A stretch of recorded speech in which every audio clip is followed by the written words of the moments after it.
States must press for the unimpeded flow of aid and fund humanitarian programs fully. Second, states need to make a concerted effort to hold to account all those responsible for violations of international humanitarian law and international human rights law in this conflict. My staff are gathering evidence of violations that could be used in legal proceedings, and we have deployed several missions to areas where civilians are fleeing, and we are sending more. The International Criminal Court has indicated that it is following the situation closely. All those involved in this conflict should know we are watching you and justice must prevail. Mr. President, third, the international community needs to take action against the individuals and companies that are fueling and profiting from this war. Sudan is caught up in a proxy battle for its natural resources and commodities. Numerous countries in the region and beyond are involved. Fourth, I urge everyone with influence to stand up for international law. That means advocating for an urgent referral by the Security Council of the situation in the entire country to the International Criminal Court. And it means making the arms embargo a reality, not only in Darfur, but across the whole country. Sudan is built on the diversity of its people. The war is setting regions and communities against each other, ripping apart the social fabric with consequences that will reach down generations. I implore all parties to the conflict to put their country and its people first and to engage in meaningful peace negotiations, a humanitarian truce and a transition to inclusive civilian rule. I urge them to fulfill their obligations under international law to ensure the protection of civilians and the passage of humanitarian aid. Finally, I must issue another stark warning about surging violence in Kordofan. All the signs are there: bombardments, blockades, people forced from their homes, a despicable disregard for civilian lives. Kordofan must not suffer the same fate as Darfur. International law must not be shredded before our eyes, and the suffering of the Sudanese people must end. Thank you. Thank you for your statement. I now give the floor to His Excellency Mr. Abad Dieng, Special Envoy for the African Union for the Prevention of Genocide and Other Mass Atrocities. He'll be speaking on behalf of the Special Counsel of the United Nations for the Prevention of Genocide. Mr. Chaloka Bayani will also speak. That will be a video contribution. It is with a profound sense of urgency and responsibility that we address this special session of the Human Rights Council on the crisis in and around al-Fashir, Sudan.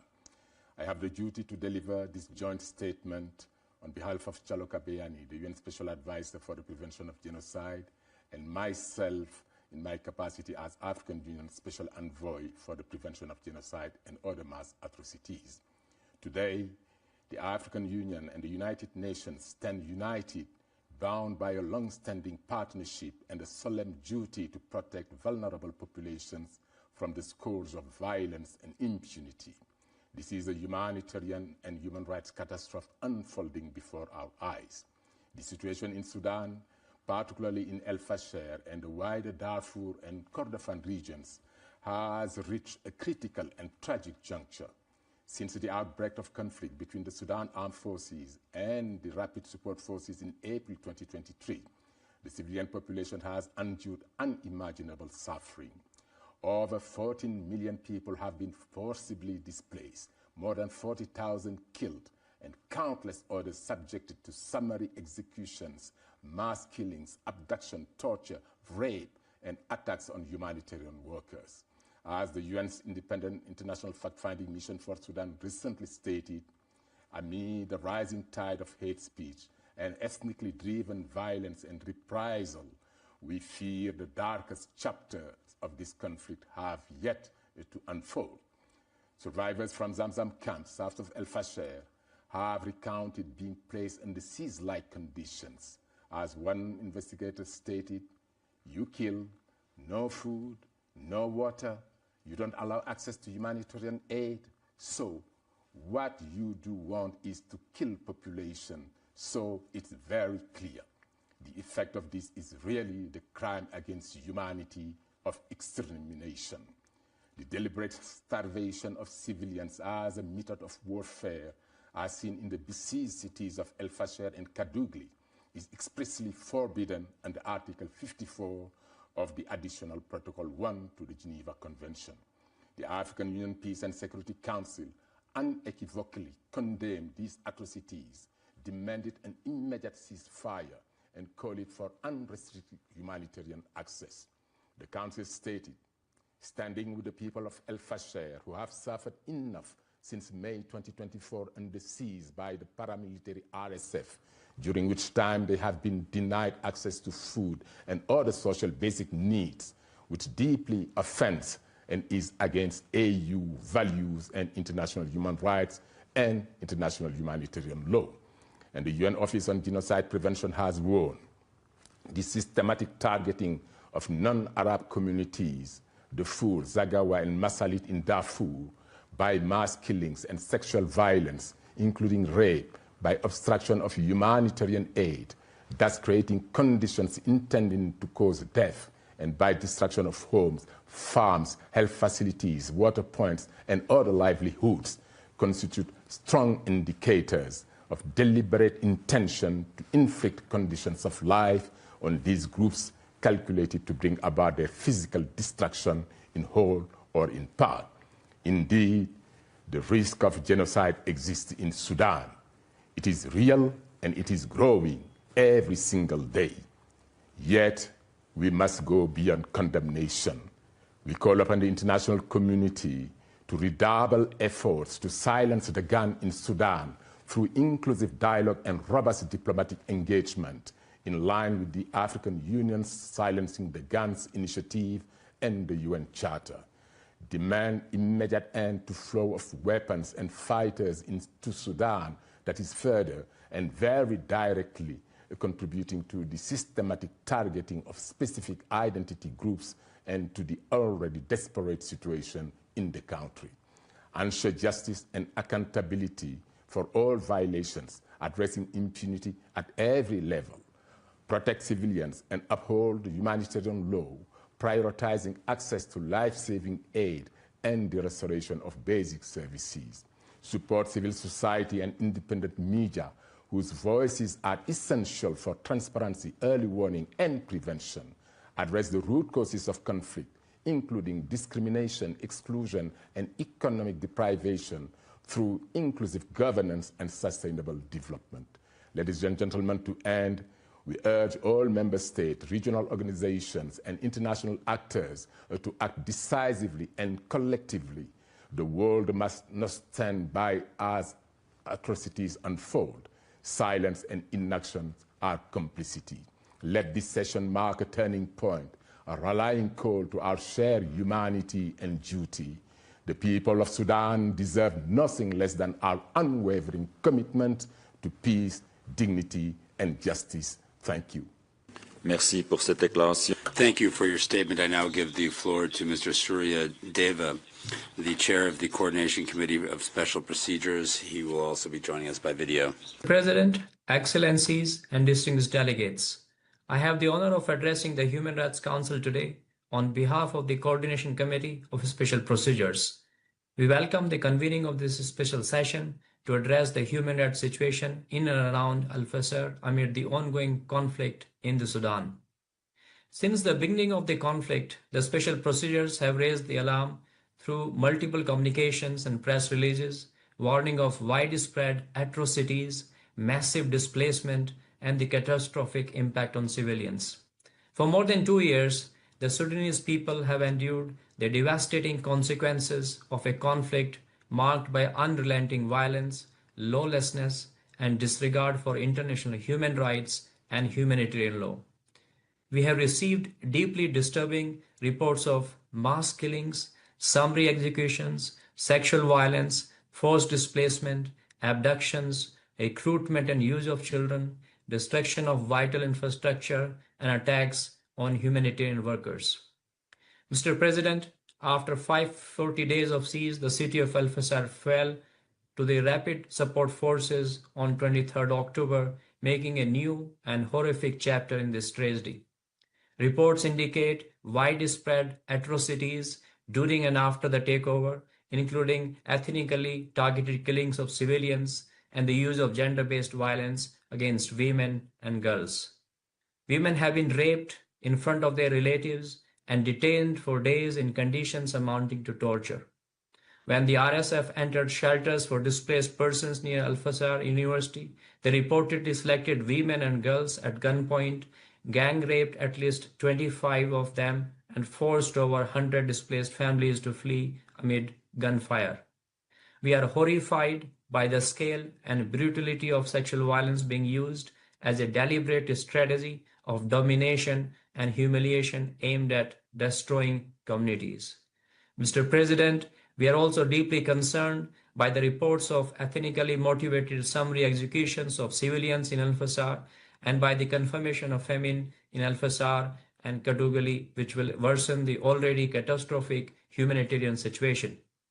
Sudan is now the epicenter of the largest displacement of crisis in the world, with more than 12 million people forced from their homes, including 8.6 million internally displaced persons and over 3 million refugees in neighboring countries.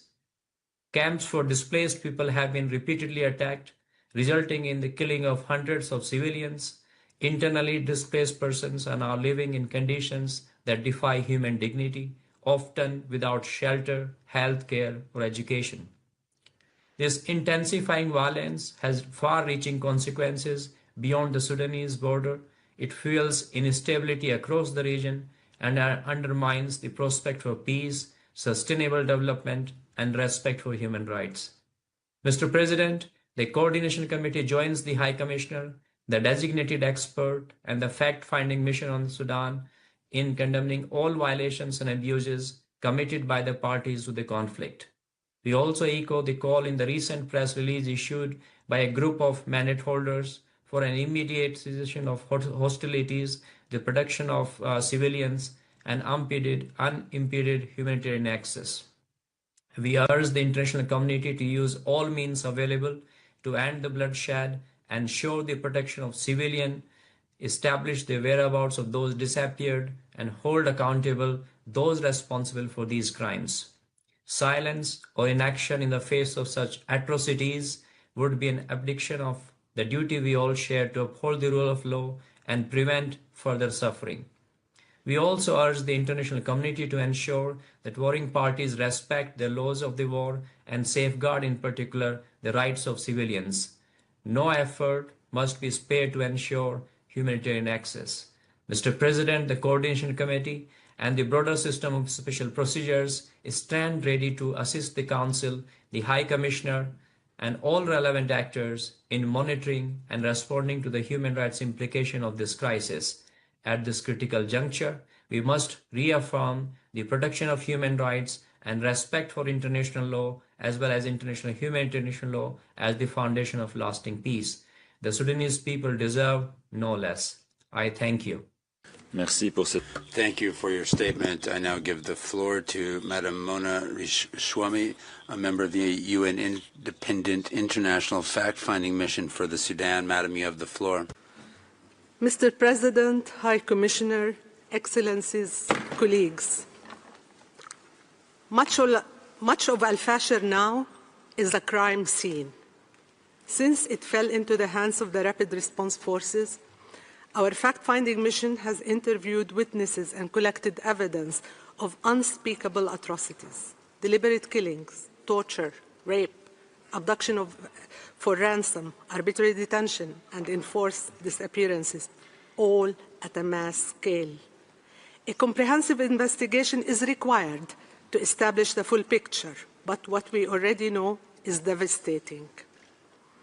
RSF turned al-Fashir University into a killing ground after thousands of exhausted and starving civilians sought shelter there. Those fleeing the Saudi hospital reported summary executions of medical staff and civilians. Survivors described bodies piling in the streets and in trenches dug in and around the city. Their accounts are corroborated by verified digital evidence, reinforcing the scale and gravity of these crimes.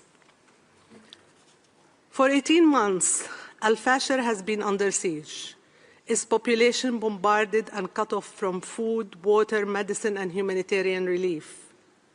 Despite repeated warnings of war crimes and crimes against humanity, the worst-case scenario has now materialized. Thousands of civilians remain missing, and only a few thousand have reached safety. We do not yet know whether they are too weak to leave or prevented from leaving, or whether they met an even worse fate. Some civilians who managed to escape told us they walked up to 60 kilometers without food or water to reach Tawila. At RSF checkpoints, women and men were subjected to invasive body searches, forced nudity, and interrogation about their ethnic and perceived affiliations. Verified videos show hundreds of men encircled by RSF fighters, beaten, forced to chant degrading slogans, and accused of supporting the rivals groups. Some verified videos show point-blank executions after the victim's ethnicity or affiliation with SAF or allied forces were suspected. Information gathered indicates that hundreds of women and girls were raped and gang-raped along escape routes, including in public, without fear of repercussions or accountability. In one video, a female RSF fighter is seen laughing and urging her fellow fighters to rape women. The ethnic, political, and gender patterns are stark. Men from specific ethnic groups are executed. Women and children dominate those who are raped, abducted, and displaced.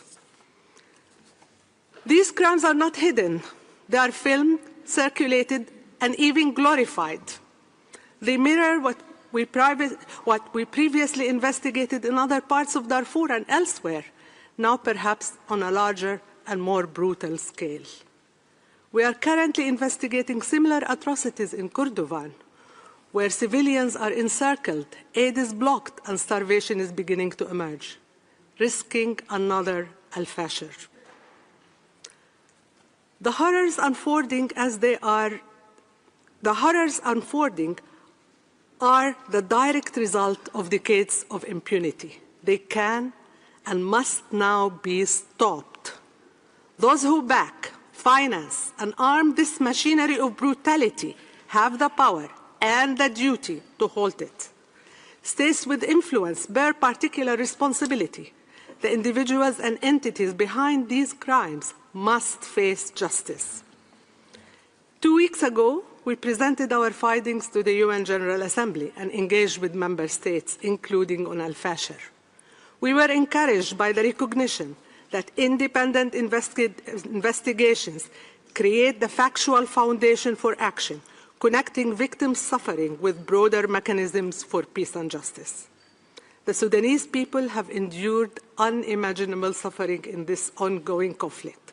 What they now need, and what international law demands, is an end to the bloodshed, immediate protection, and a credible path to justice. Thank you. I thank you for your statement. I now give the floor to Madam Niemet Ahmedib, the President of Darfur's Women Action Group, and this is a video message as well. Hello, everyone. Thank you for the opportunity to address you today. As I speak to you, I am horrified, dismayed, and heartbroken to bring to you the plight of our people in al-Fashir today. In the last week of October, the rapid support forces have taken control of al-Fashir, where al-Fashir witnessed the worst massacre that brought unspeakable suffering to the men, women, and children of Darfur, who have suffered long before this attack has taken place. We have seen systematically the rapid support forces killing people, following people as they flee, setting people in rows and shooting at them in masses.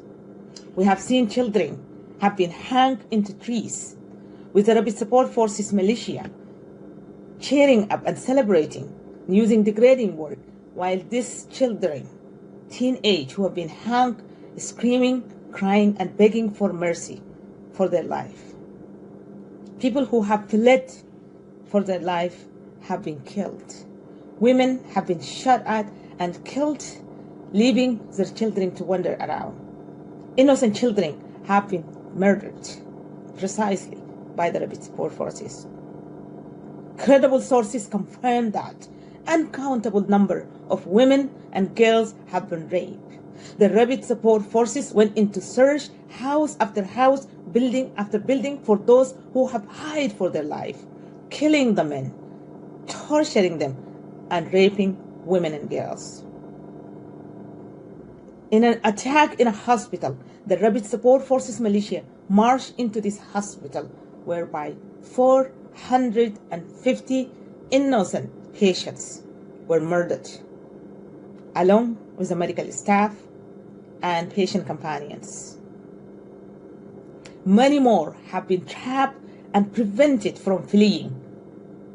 I have never seen perpetrators that so emboldened, so brutal, so cruel, that they kill the people and record themselves and broadcast it across the internet while cheering in celebration, bragging about it, saying now that we have taken al-Fashir, we are going to change the name of Darfur into the land of al-Junayd, which is a prominent name for renegade Arab who have been brutalizing our people. This has echoed the broadcast that we have seen in al-Junayd during the night of the mass exodus and the large-scale massacre that was witnessed in the eve of the killing of the governor of West Darfur.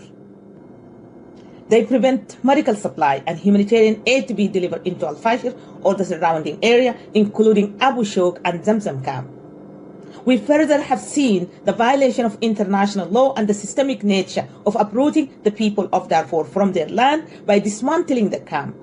In al-Junayd, they attacking the camps in the Linji and they attack the Abu Shouk camp until they empty the entire camp dwelt by 400,000 people. And then they attack Zamzam camp where over 800,000 people have lived there, most of whom are the survivors of the 2003 Darfur genocide. And today we have seen that in al-Fashir, they are intending to clear the land from its people. And we must not allow our leaders to condone or ignore genocide. Lack of accountability have emboldened the Rapid Support Forces and their so-called leaders of the Tasis government that they created in exile. They are going around lobbying the international community, asking to be included in a negotiating table. Make no mistake, the Rapid Support Forces cannot bring peace to Sudan. Those who murder civilians, kill children, rape women, killing patients in their hospital bed will never bring peace to Sudan, and they do not deserve to be a part of any peaceful settlement of Sudan. And I therefore urge this Council to uphold your obligation to the international law and hold these militias accountable. Our people in al-Fashir, despite the horror, they continue to show us that hope is possible and that we must not lose hope. And today, I have hope.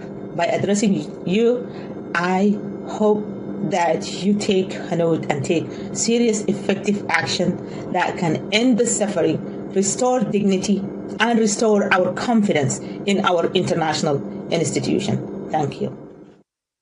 Merci pour cette déclaration. Thank you for that statement. As per our practice, we will begin by hearing from the delegations of the countries concerned. I give the floor to the distinguished representative of Sudan as country concerned. Excellency, you have 5 minutes. Thank you, Mr. Chair.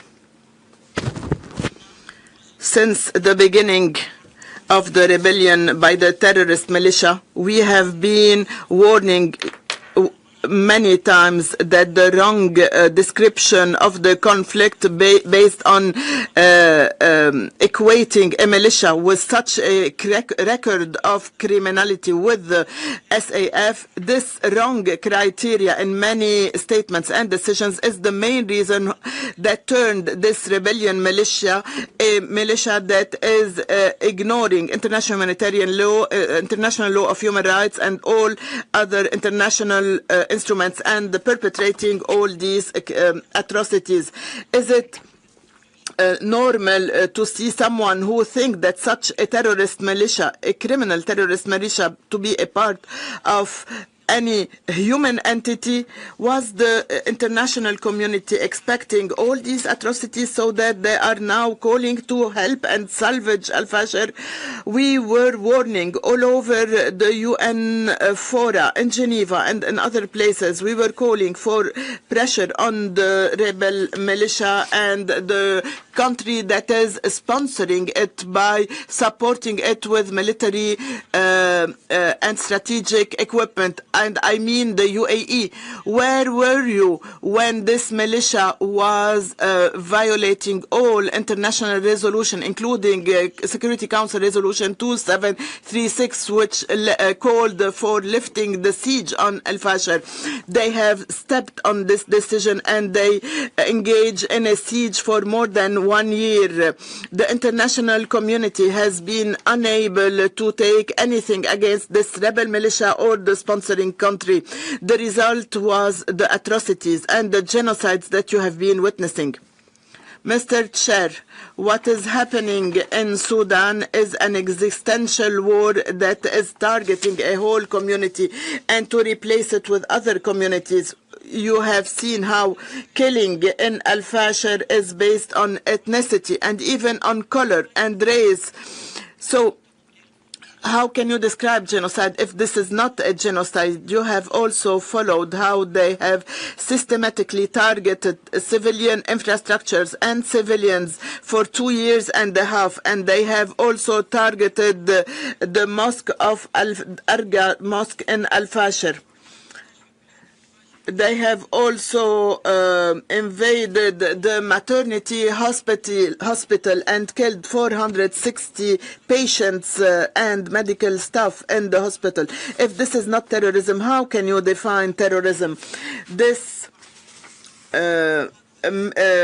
criminal militia has violated all criteria of definition of a terrorist entity. How long will the international community wait before classifying this entity as a terrorist entity? Thank you. Merci pour cette...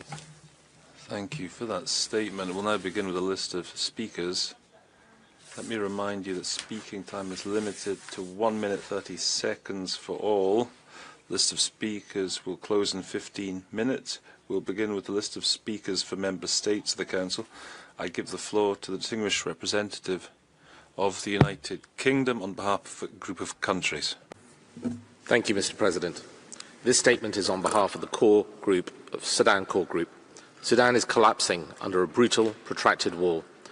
Last month, the Council condemned the escalation of violence in and around al-Fashir and called upon all parties to protect civilians. These calls have been ignored and defied.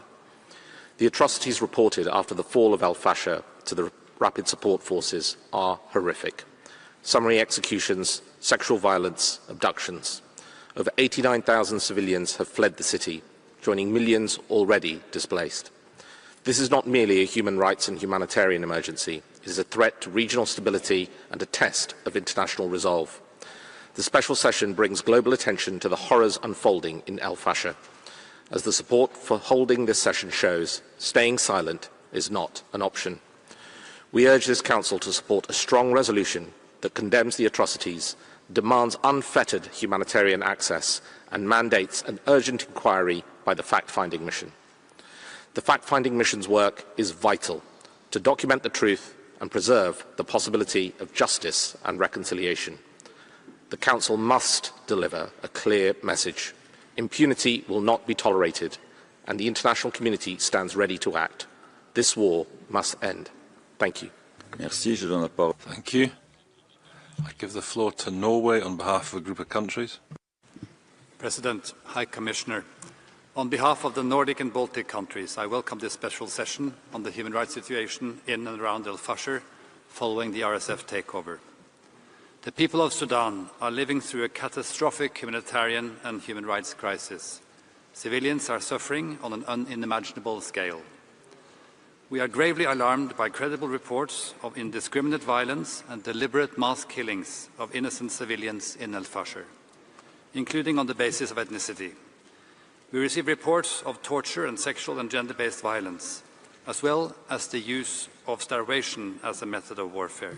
Such acts, if substantiated, may constitute war crimes and crimes against humanity. Those responsible must be held accountable, and we note the important role of the ICC in this regard. The violence must stop. We are concerned that human rights defenders and local aid groups are targeted. We strongly urge all parties to agree to an immediate truce or ceasefire and to uphold their obligations under international humanitarian law and human rights law. All external actors must end support to warring parties and respect the UN arms embargo.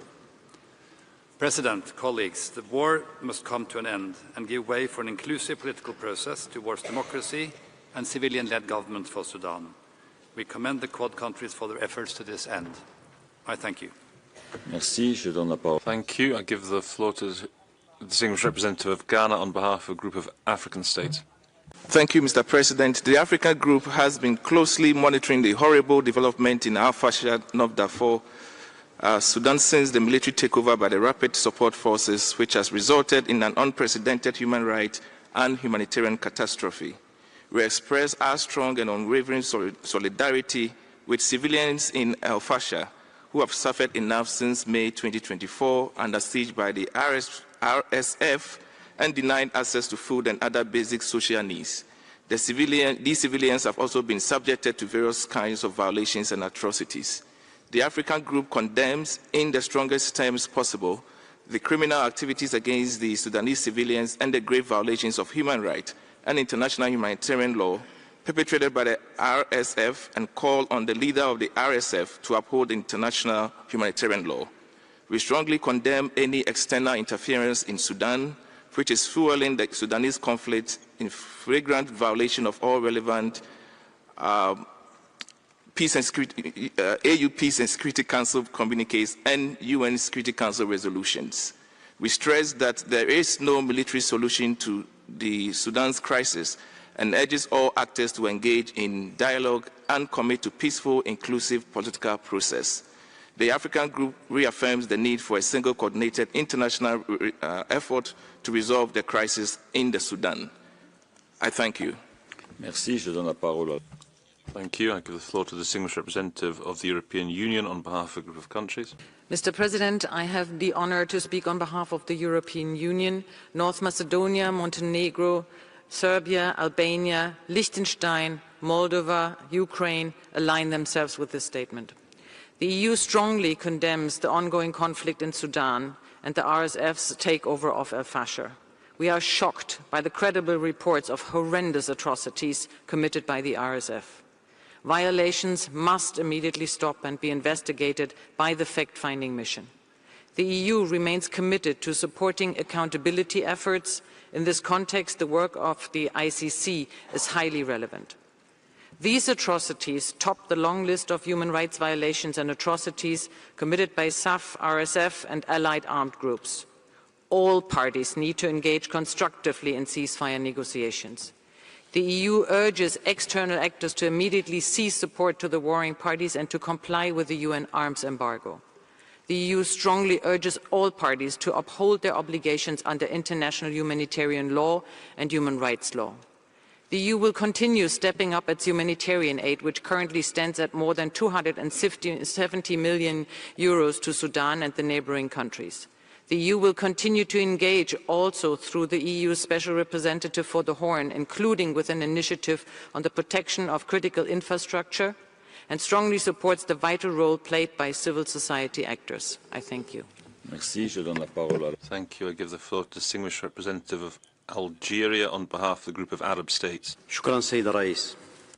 Thank you, Mr. President. The Arab Group condemns in the strongest terms the crimes committed against innocent civilians, including women and children, the elderly, in al-Fashir after the takeover of the RSF of this city in late October after a long siege for 2 years, despite the resolution 2736.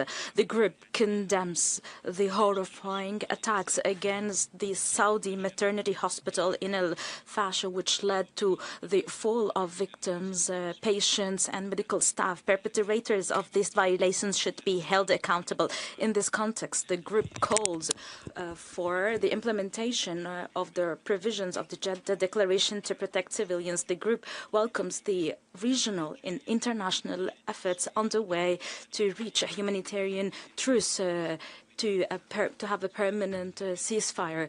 The group values the humanitarian assistance provided for the affected, and we call upon the international community to double these efforts in order to respond to the urgent needs to those who need it in al-Fashir and nationwide. We renew that we stress the sovereignty, territorial integrity, and unity of the Sudan with no interference in its internal affairs, and to keep its institutions without any collapse and through the formation of a civil government. Thank you, Mr. President. Merci. Thank you. I give the floor to the distinguished representative of Pakistan on behalf of the OIC.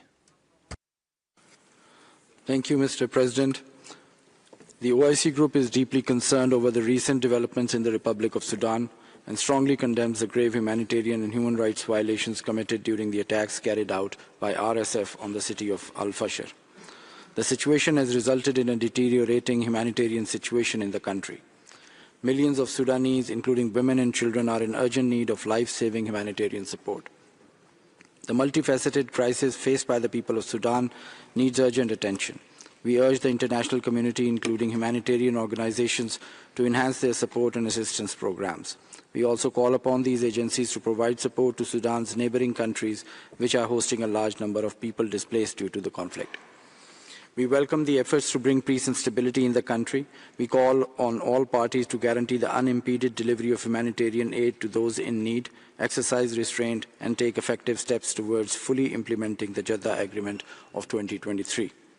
We reaffirm our solidarity and stand by the people of Sudan during these challenging times and reiterate our support for the sovereignty and territorial integrity of Sudan. I thank you. Merci. Je donne la parole. Thank you. I give the floor to the distinguished representative of Kuwait.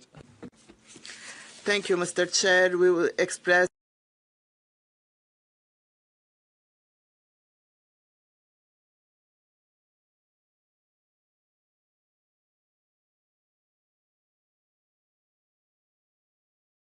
hampering due protection to civilians as per international humanitarian law. We reiterate the importance of protecting civilians, facilitating humanitarian access to those who deserve it without obstruction as per international relevant laws and rules. And as per the Jeddah Declaration of 2023, we reiterate our support to international and regional efforts. The best way to find a solution to the Sudanese crisis is through an inclusive national dialogue and peaceful political solutions away from any mechanisms that do not enjoy the acceptance of the concerned country. And we reiterate our support to Sudan's sovereignty, territorial integrity, and independent national decisions. We call upon empowering UN mechanisms in Sudan in a constructive manner so as to support humanitarian efforts and response. We look forward to adopting a resolution by consensus that will send a clear and strong message by international community that reflects a unified position vis-à-vis the suffering of the Sudanese people and supports efforts to end violence and achieve peace and stability. Thank you, Mr. Chair. Merci. Thank you. I give the floor to the distinguished representative of Qatar. We stress our principled position. We support the unity, territorial integrity of the Sudan and the right of its people to enjoy living in peace, security, and dignity. We also care for the rights of the Sudanese people, and we reject any form of interference in the internal affairs of the Sudan, notably fueling the armed conflict. We are shocked and we condemn the atrocities committed by the RSF in al-Fashir, and we call for an immediate end of these atrocities and holding perpetrators accountable. We renew our principled position. This war should end, and we need a peaceful solution to keep the unity of the Sudan and the institutions and its territorial integrity. It is time for the whole world to pay attention to this tragic humanitarian catastrophe and to work hard to end it.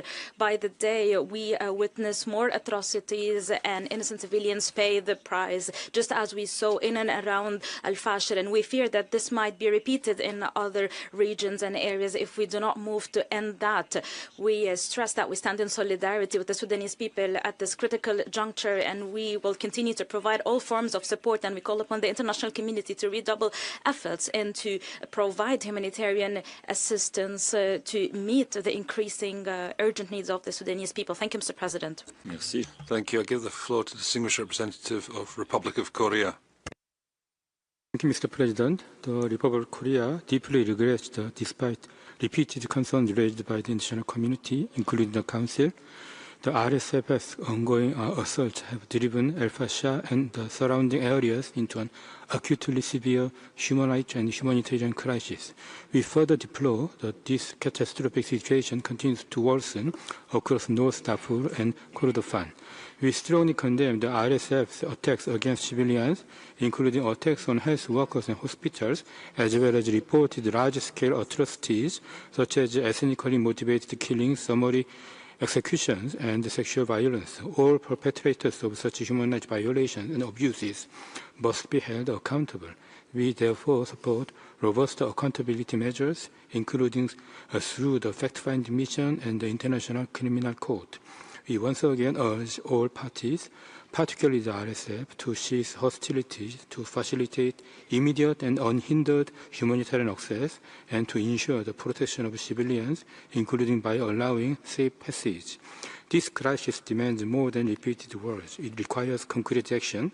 The Republic of Korea stands ready to actively engage with the international community to alleviate the suffering of the Sudanese people and to support efforts towards sustainable and lasting peace in Sudan. I thank you.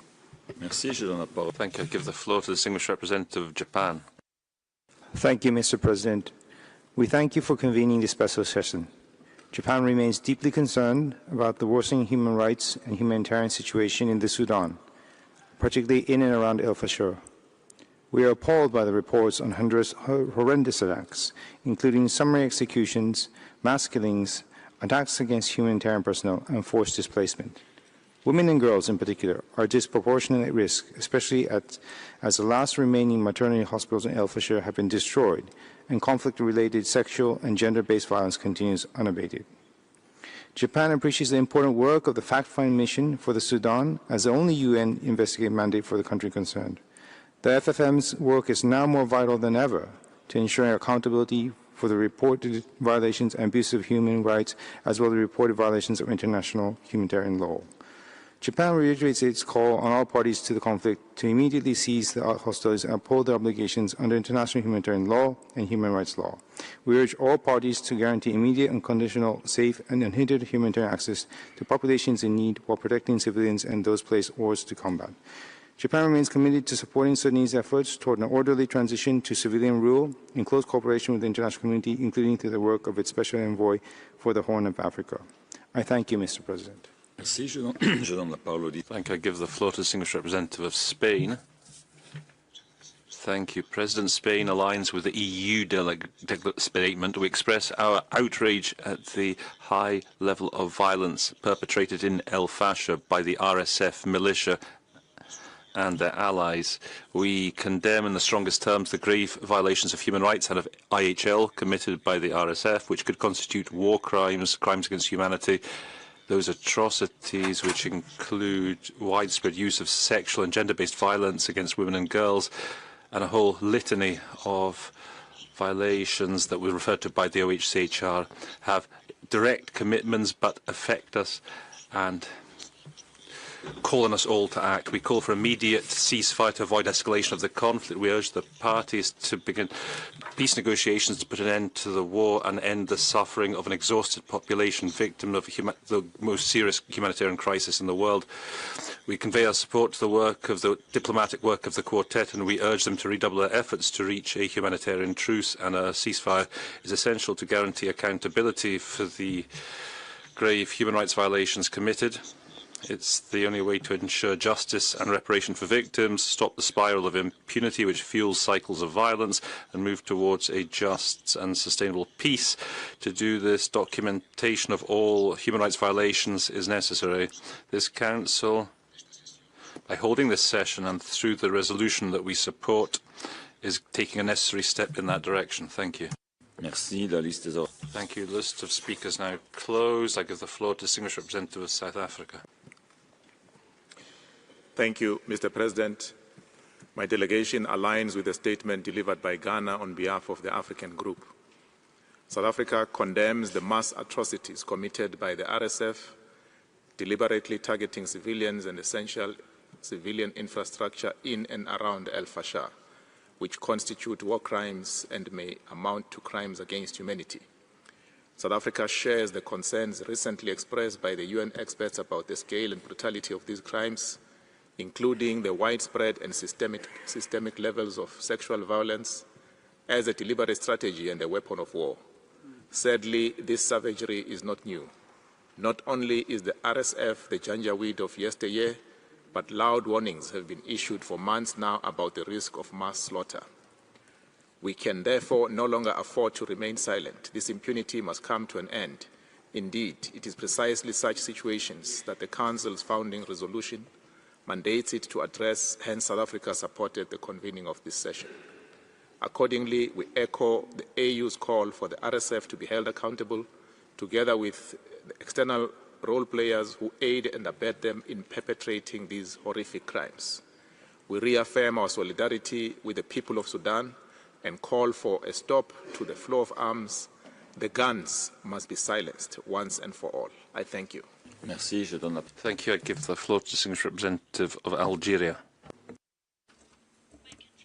Condemns the atrocities committed by the Rapid Support Forces during their assault on al-Fashir, following more than 18 months of an inhuman siege marked by starvation, suffering and despair. Reports of ethnically motivated killings, torture, summary executions and sadistic sexual and gender-based violence are horrifying. Equally shocking are the videos of the RSF commanders calling on militiamen to rape women in North Darfur in order to, I quote, cleanse their lineage. Such incitement to rape as a method of war and ethnic hatred is utterly unacceptable. Mr. President, those supporting the perpetrators and those atrocities, namely the RSF, including through the supply of arms and mercenaries, are unfortunately enabling the slaughter of the Sudanese people. We condemn in the most stronger possible terms all external interferences that continue to fuel the conflict in Sudan. We echo the AUPSC's call. The RSF and their enablers must be held accountable. We also condemn the establishment of a parallel government authority in areas under RSF control. My country reaffirms its commitment to the sovereignty, unity and territorial integrity of Sudan. We also reaffirm our commitment to sustainable peace in Sudan that is Sudanese-owned and led with support of the AU and the United Nations through the personal envoy of the Secretary General. I thank you. Merci. Je donne la parole au... Thank you. I give the floor to the Distinguished Representative of Indonesia. Mr. President, Indonesia is deeply appalled by reports of mass atrocities and ethnically targeted violence committed by the Rapid Support Forces in al-Fashir. The scale and brutality of these crimes demand the strongest condemnation and immediate decisive action. Indonesia calls for concerted effort to end the bloodshed and ensure the protection of civilians. The ongoing siege of al-Fashir by the RSF must be lifted immediately to allow safe, rapid, and unhindered humanitarian access. Mr. President, this special session will only be meaningful if the aspirations of Sudan, as the country concerned, are duly considered. The crisis in al-Fashir is driven by impunity and the flows of weapons.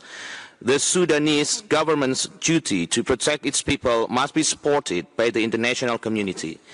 This means holding the perpetrators accountable and refraining from external interference that fuels conflicts and instability.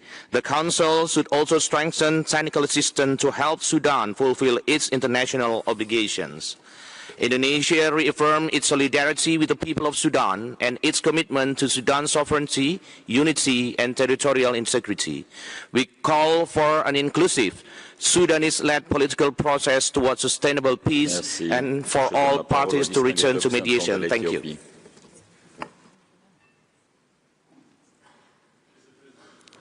Ethiopia aligns itself with the statement delivered by Ghana. Ethiopia expresses its deep concern over the deteriorating humanitarian and human rights situation in and around al-Fashir. Reports of immense civilian suffering, mass displacement, and destruction of essential infrastructure are profoundly alarming. Ethiopia strongly condemns all violations of human rights and breaches of international humanitarian law by any party. We further underscore that external interference is prolonging the conflict and must cease to allow a peaceful Sudanese-owned resolution. Building on the constructive role it played in 2018 under the leadership of Prime Minister Abiy Ahmed that led to the formation of the Sovereign Council and the constitutional transition, Ethiopia remains committed to working with all Sudanese actors to halt the violence and rebuild peace. Ethiopia firmly believes in the Sudanese people's capacity to bridge divides and lay the foundations of an inclusive democracy. Mr. President, we call on the United Nations to play its rightful role and engage directly in the Sudanese crisis in collaboration with the African Union to mediate peace. This is not a moment of fragmented or competing initiatives. It is a time for coherent, collaborative, and Africa-centered action that places the needs and aspirations of the Sudanese people at the forefront. In closing, Ethiopia reaffirms its unwavering commitment to Sudan's sovereignty, unity, and territorial integrity, and stands in full solidarity with the brotherly people of Sudan. The full version of this statement will be uploaded to the extranet. I thank you. Merci, thank you. I give the floor to the Distinguished Representative of Belgium. Mr. President, Belgium aligns itself with the EU statement. We strongly condemn the extreme violence perpetrated by the RSF in and around al-Fashir. The scale and brutality of these acts, including deliberate targeting of civilians, summary executions, ethnically motivated killings, sexual and gender-based violence, are shocking. These constitute grave breaches of international humanitarian and human rights law and may amount to the most serious crimes under international law. Belgium calls for an immediate halt to arms supplies to the RSF and full respect for the arms embargo. The fall of al-Fashir has deepened the world's worst humanitarian crisis, causing massive displacement and famine. The use of starvation as a weapon of war is abhorrent and must be investigated. Humanitarian access remains blocked, and local initiatives like the emergency response rooms are facing enormous difficulties. Belgium has therefore increased its humanitarian support to Sudan. All parties committed grave violations with impunity, and accountability has been absent. We welcome the ongoing ICC's investigations and support the mandate of the fact-finding mission, urging full cooperation and unhindered access. We reiterate our call for an immediate ceasefire and an inclusive peace process, humanitarian access and the protection of civilians, as well as accountability. The full version of our statement is uploaded on the extranet. Merci. Thank you. Thank you. I give the floor to the Distinguished Representative of Kenya. Mr. President, given the gravity and magnitude of the ongoing conflict, Kenya welcomes the convening of this special session, which demands our collective attention and urgent coordinated response. We express our deep concern at the scale of violence and humanitarian suffering in and around al-Shafaa, and the unimaginable toll this conflict continues to have on vulnerable civilians, including on women and children. It's critical that this Council plays its crucial role in building on the political momentum required to bring this crisis to an end and to leverage all appropriate channels, including those mechanisms which enjoy the consent of the country concerned. We welcome Sudan's engagement during the consultations and commend the core group for incorporating key proposals, including critical alignment of all international and regional efforts with an African Union-led framework. This approach is essential to avoid fragmentation and duplication while ensuring a cohesive and effective response. Kenya reiterates its call for an immediate cessation of hostilities by all parties and further welcomes the inclusion in the draft of the principle that there is no military solution to this conflict and that only a political, inclusive, and Sudan-led and owned process can bring lasting peace. We urge this Council to commit to solutions that are cognizant to the needs and priorities of the country concerned and facilitate a balanced, pragmatic, and impact-driven approach anchored on respect for Sudan's sovereignty while supporting human rights protection and accountability. I thank you.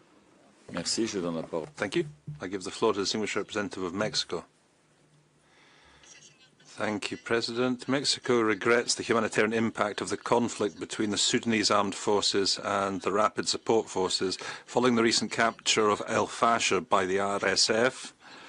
We note with grave concern the alarming reports on mass human rights violations and indiscriminate attacks against civilian populations.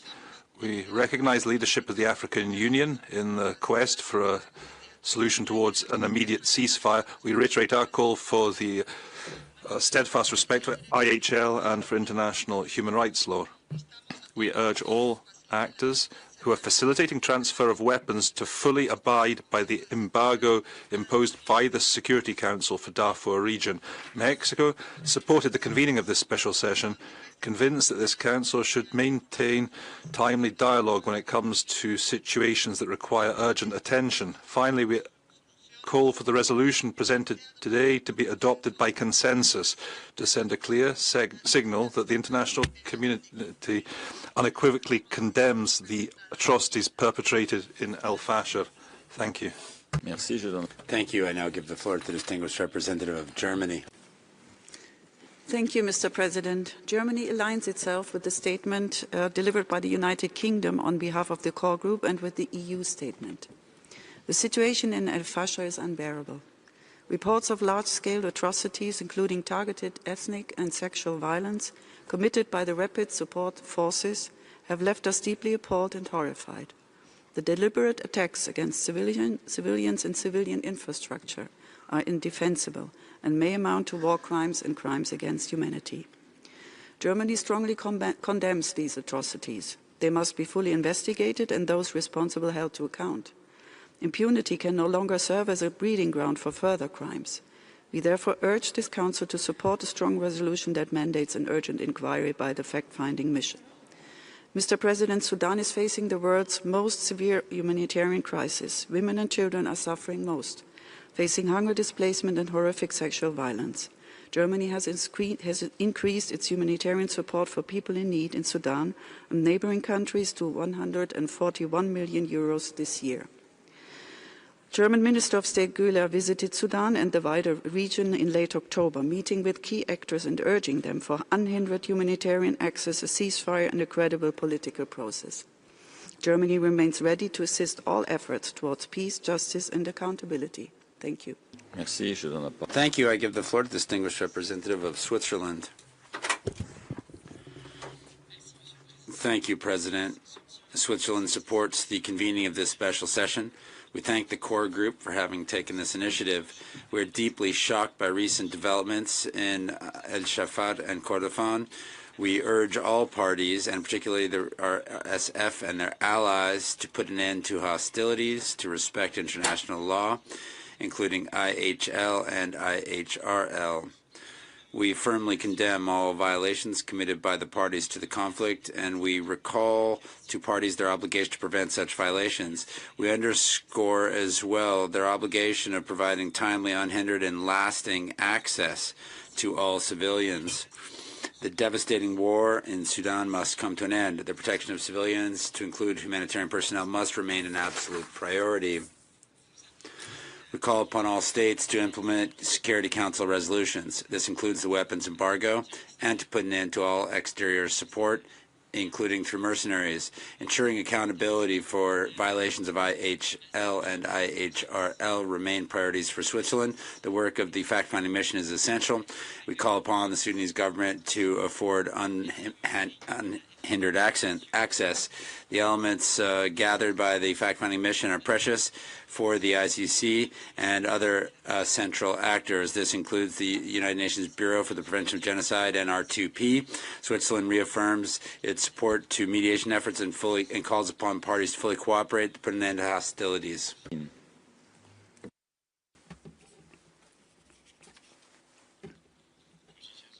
Mr. President, recently in al-Fashir, Sudan, the situations concerning large numbers of civilians are trapped in fighting. Casualties continue to rise, and the human rights situation has worsened drastically. We condemn all acts that harm civilians. The most urgent task is to cease the fire and violence, alleviate humanitarian crisis, and restore stability as soon as possible. We call on all parties to immediately stop hostility, protect facilitate humanitarian access to al-Fashir to ensure the fundamental rights of Sudanese people, including the right to life. We firmly support the sovereignty, unity, and territorial integrity of Sudan. Resolving the Sudan issue depends on the Sudanese people themselves. Imposing country-specific human rights mechanisms and expanding their mandates will complicate the situation further. We hope the Council can, on the basis of respecting views of country concerned, and seek common ground so as to facilitate a lasting solution through dialogue and negotiation. Thank you. Thank you. I give the floor to the distinguished representative of North Macedonia. Thank you, Mr. President. We are deeply concerned about the worsening situation in Sudan, particularly the escalating and systematic violence in and around al-Fashir. Hundreds have been killed, thousands have fled their homes, and countless others face inhuman treatment. We are especially alarmed by the plight of women and children trapped between front lines and repeatedly displaced. They face starvation, lack of clean water, and widespread violence, including sexual and gender-based violence. Mounting evidence indicates that rape is being deliberately and systematically used as a weapon of war. North Macedonia calls for an immediate cessation of hostilities, unimpeded humanitarian access to all affected areas, and urgent de-escalation. All parties must fully respect international humanitarian law, protect civilians and humanitarian personnel, and end attacks on hospitals and civilian infrastructure. We condemn atrocities committed by all parties and demand justice and accountability for the victims. Women and children have to be protected, and safe passage for those fleeing violence must be ensured. Finally, North Macedonia welcomes ongoing regional and international efforts to secure a permanent ceasefire and provide tangible humanitarian relief across Sudan. I thank you. Merci. Je donne la parole. Thank you. I give the floor to the distinguished representative of Ghana. Thank you, Mr. President. Ghana welcomes the convening of this special session. Ghana has been genuinely alarmed by the systematic, widespread, and grievous human rights violations unfolding before our eyes in al-Fashir over the past several months. We are certainly not happy with the current state of affairs, and our ambition remains, as stated before, a swift return to normalcy. Ghana strongly condemns all the reported atrocities. Ghana calls on the Rapid Support Forces to end the unwarranted attacks on civilians as well as on civilian infrastructure in al-Fashir.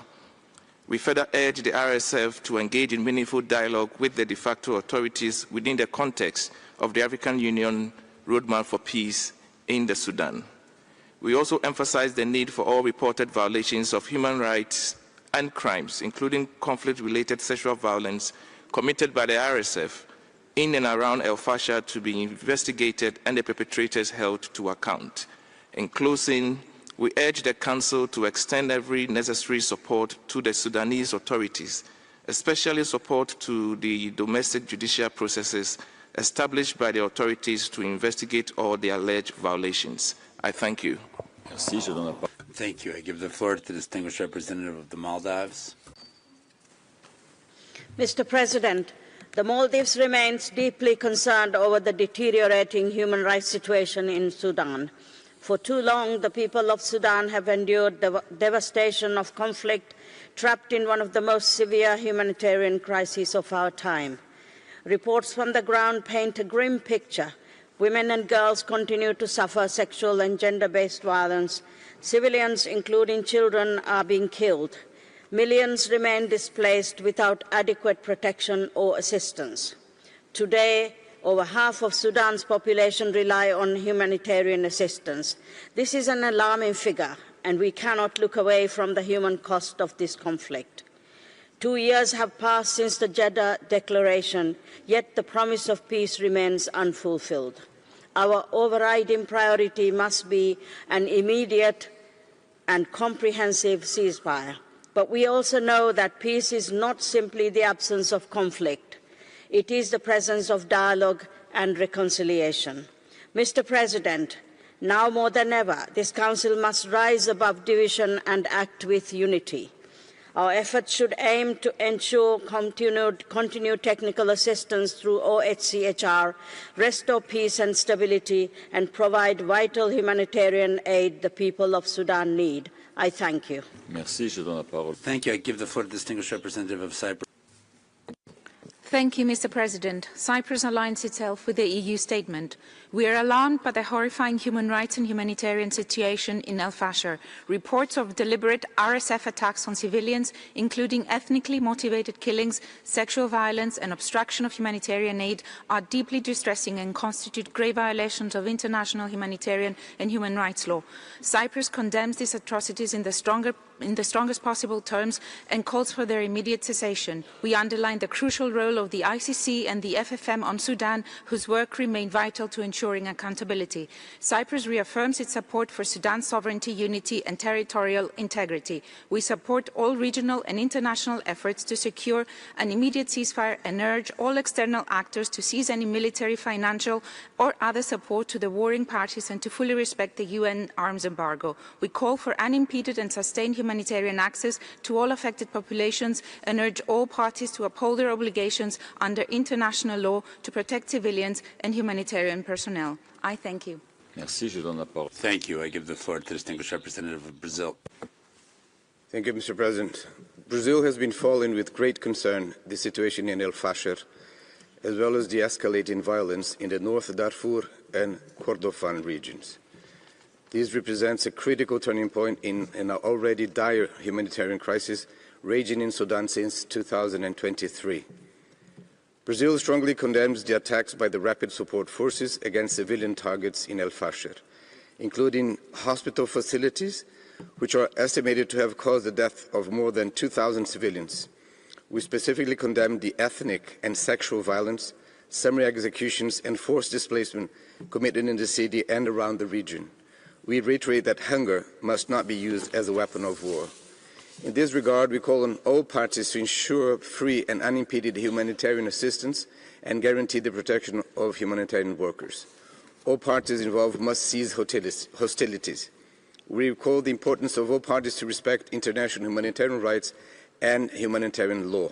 We support the UN High Commission for Human Rights and the fact-finding mission for Sudan on this endeavor to investigate all human rights violations with a view to bringing justice and accountability. I thank you. Thank you. I give the floor to the distinguished representative of Romania. Mr. President, Romania aligns with the EU statement. The ongoing conflict in Sudan, with its latest developments and credible reports of crimes under international law in and around al-Fashir, is alarming.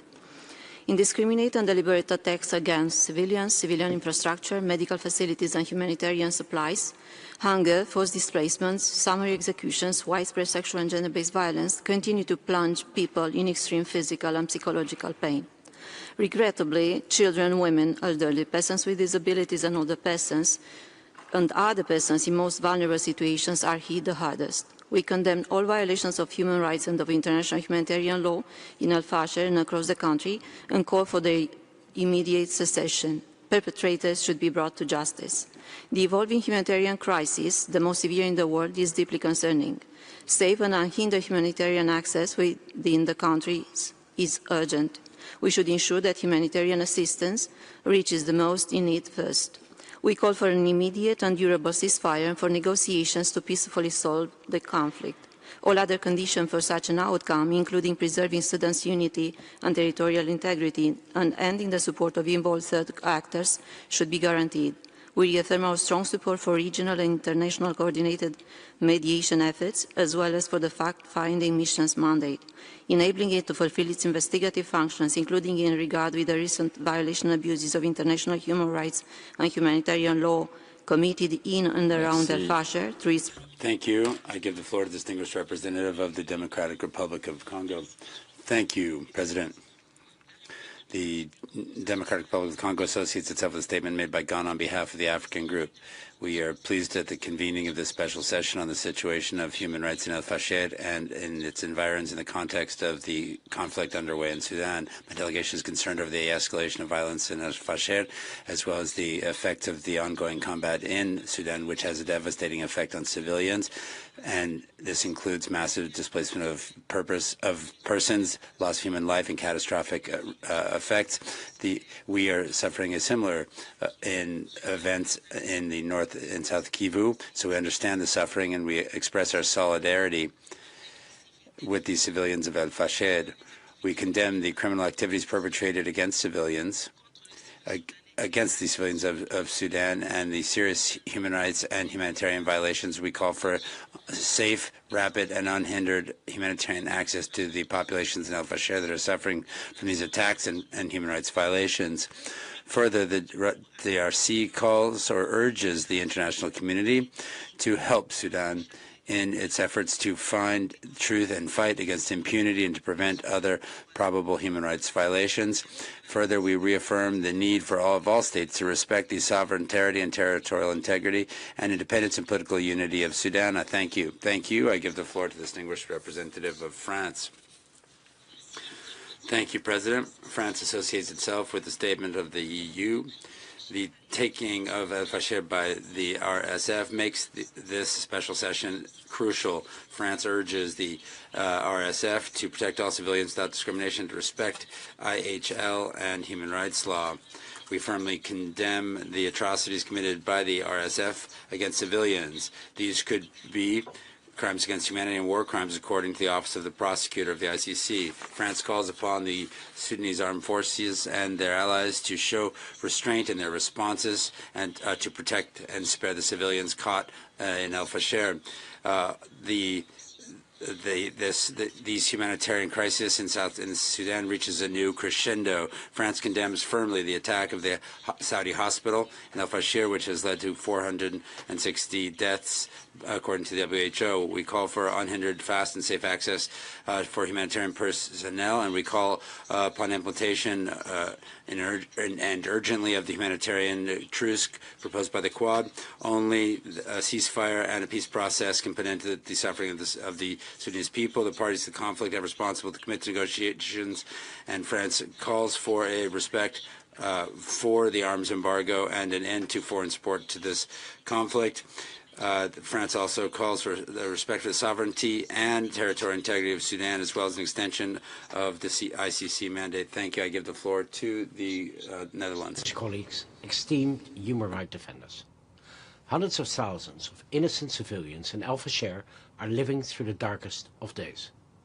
We have seen reports of ethnically motivated mass killings, conflict-related sexual violence, and starvation used as a method of warfare by the Rapid Support Forces. All acts that are prohibited by international law. These atrocities are being fueled through supply of arms and funds, worsening the already most severe humanitarian crisis in the world. The African Union and European Union have voiced grave concerns about the escalating violence, and so has the Netherlands. So, the Netherlands is calling for an immediate end to all human rights violations, respect for international humanitarian law, and full compliance with the UN arms embargo. We need to document and investigate violations through the fact-finding mission of the Human Rights Council and through the International Criminal Court. Humanitarian support must be increased, and the Netherlands contributes in various ways. and I urge my colleagues to do whatever they can in terms of finance and diplomacy. We cannot stand by and do nothing. Merci, Monsieur. I thank the Minister, and I'll give the floor to the distinguished representative of Chile. Thank you, President. Chile appreciates the convening of the special session, given the extreme gravity of the situation of al-Fashir and other surrounding areas. This calls for a firm response from this Council. We condemn in the strongest terms the violence and mass atrocities, as well as all other serious violations of international humanitarian law committed by the parties, the RSF and other parties. We urge the parties to bring a cessation to hostilities, safe humanitarian corridors, and full, unhindered and safe access to human rights observers and humanitarian workers. President, as with other situations in which there is a flagrant violation of human rights, impunity should not be tolerated. The fact-finding mission as a mandated mechanism for an impartial and independent investigation which should determine responsibilities and allow for truth, justice, and reparation for victims has the full support of my country. In step with that, that we see in the Arms Embargo from the Security Council, we call upon all third-party countries that finance or arm or support the parties to put an end to any contribution that prolongs the conflict, and that they meet the commitment of not being enablers of mass atrocities. Chile reaffirms its commitment to the protection of civilians and to international protection of human rights law, and we continue to support multilateral efforts.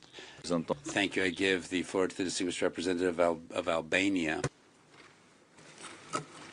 Thank you, Mr. President. Albania is deeply alarmed by the catastrophic human rights and humanitarian situation in Sudan, especially in and around al-Fashir and across North Darfur.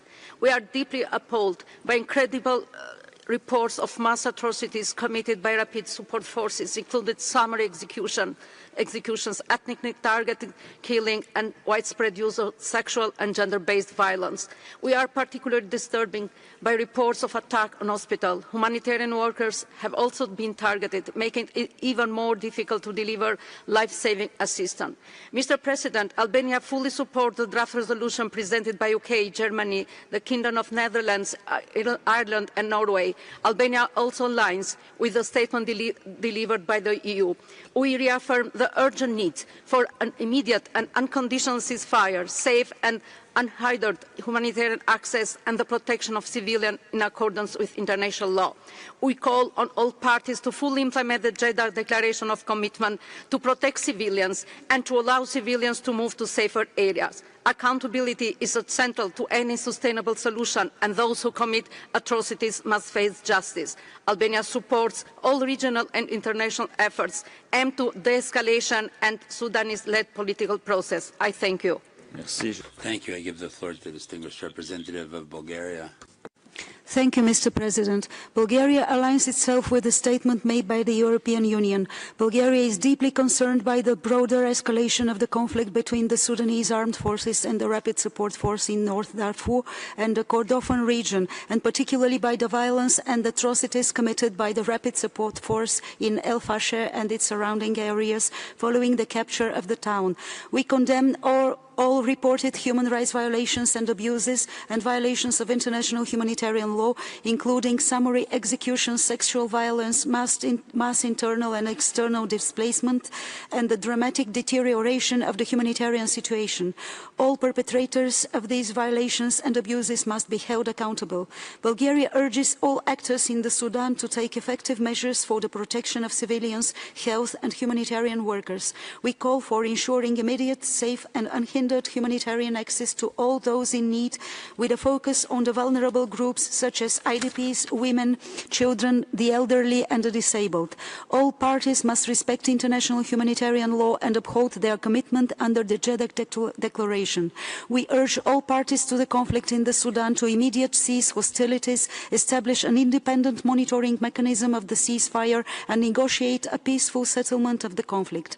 Bulgaria reiterates its support for the independent international fact-finding mission and expects it to thoroughly investigate the recent violations and abuses of international... Thank you. I give the floor to the distinguished representative of Bangladesh. Thank you, Mr. President. We take note of the High Commissioner's opening remarks. My delegation also aligns with the OIC statement. Mr. President, Bangladesh is gravely alarmed by the catastrophic humanitarian situation unfolding in Sudan, especially by the recent horrific atrocities committed during and after the fall of al-Fashir. Bangladesh condemns unequivocally the deliberate targeting of civilians, conflict-related sexual violence and weaponization of starvation, and the systematic destruction of civilian infrastructure. Mr. President, Bangladesh calls for immediate, safe and unhindered humanitarian access to all affected populations, including those trapped in and around al-Fashir. Life-saving aid must be allowed to flow and the safe passage of civilians fleeing violence must be ensured. The people of Sudan deserve peace, dignity and justice. In this regard, Bangladesh underscores the urgent need of a humanitarian truce leading to a lasting ceasefire. We urge the international community and all relevant regional mechanisms to help end the suffering and support a Sudan-owned path toward lasting peace and accountability. To that extent, and in the context of the ongoing UN liquidity crisis, we underscore the importance of the complementarity and coordination among UN mechanisms working on Sudan.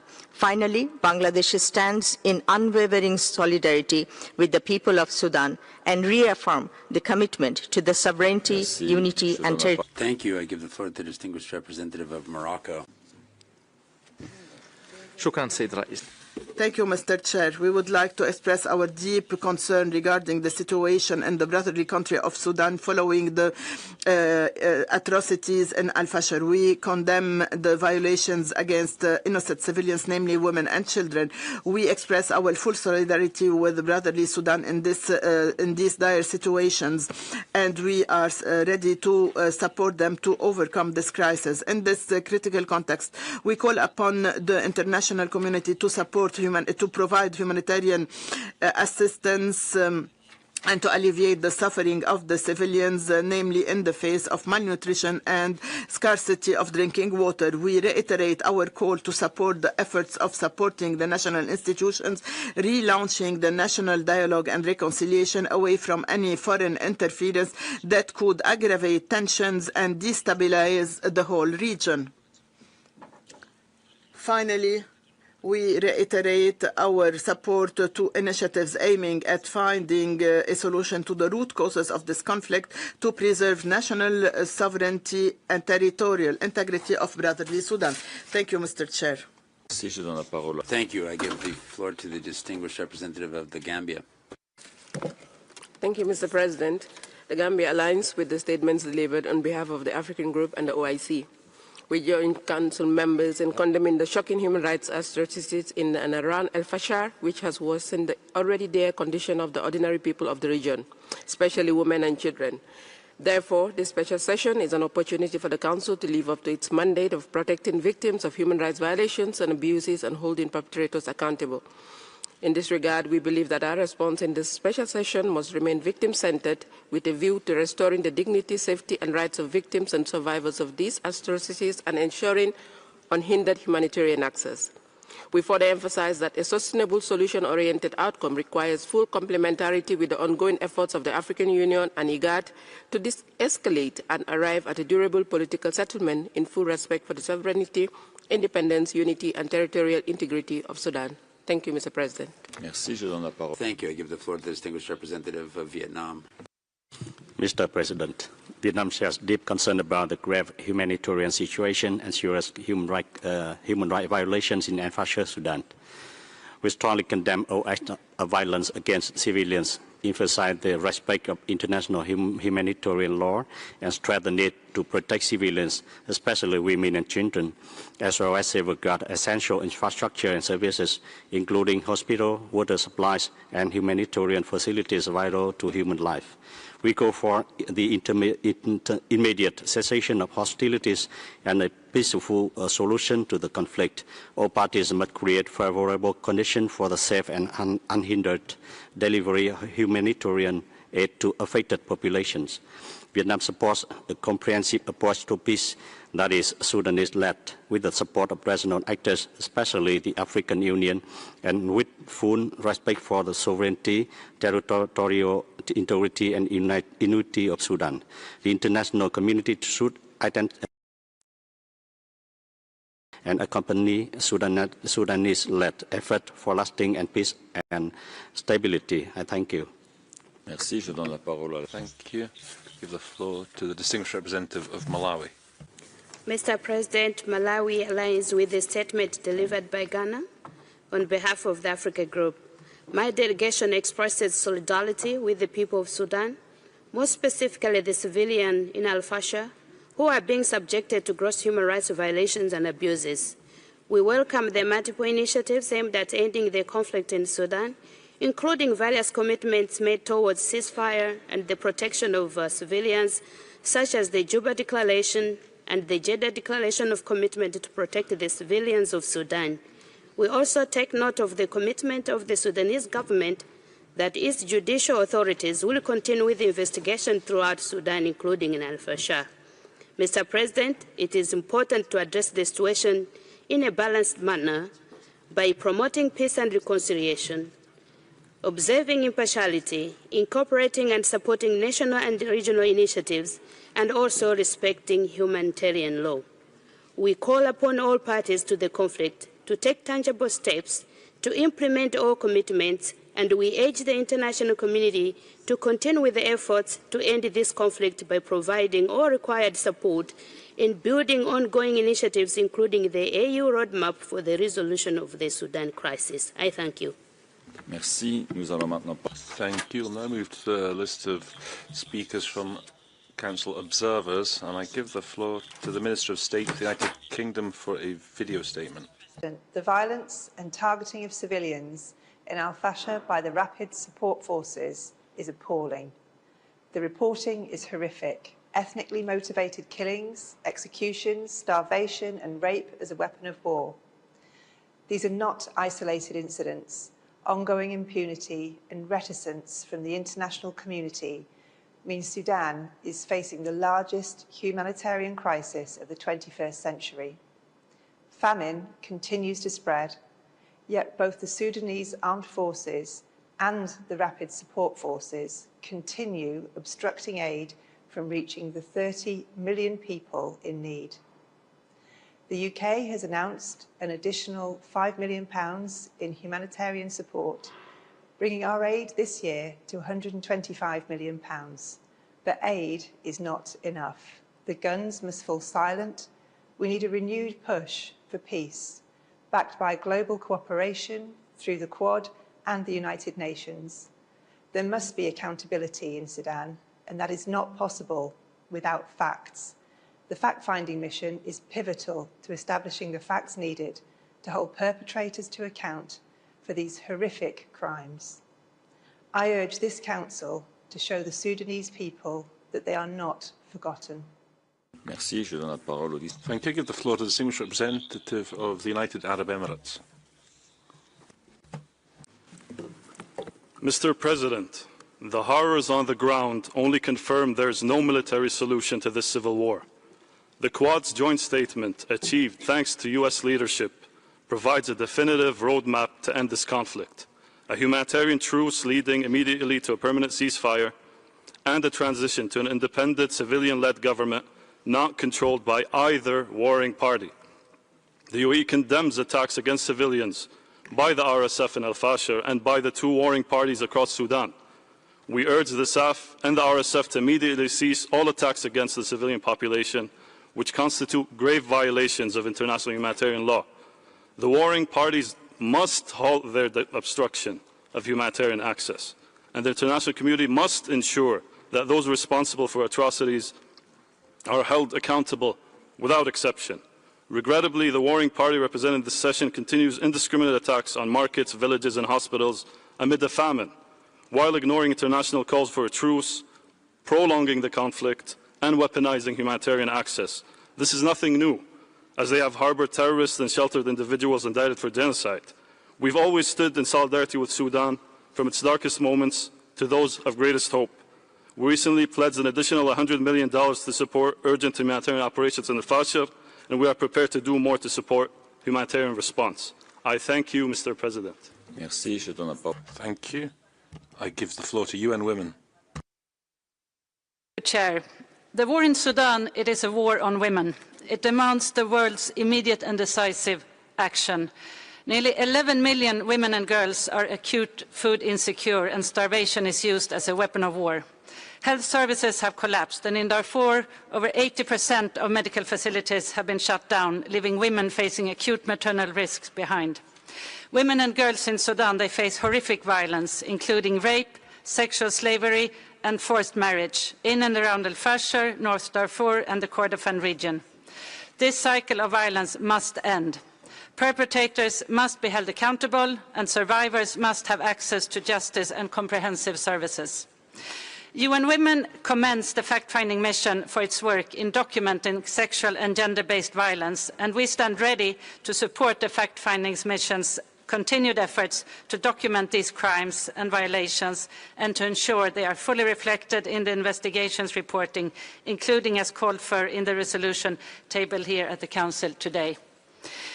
Excellencies, we urge all parties to commit to the humanitarian ceasefire now and guarantee safe corridors for women, girls and civilians, and to facilitate principled humanitarian assistance. Protection of humanitarian personnel, especially local women aid workers, must be scaled up. And attacks on women organizations aiming to silence them must end. They are frontline responders, not targets, and they need our protection and resources now. Thank you very much. Thank you. I give the floor to the distinguished representative of Saudi Arabia. شكرا السيد الرئيس.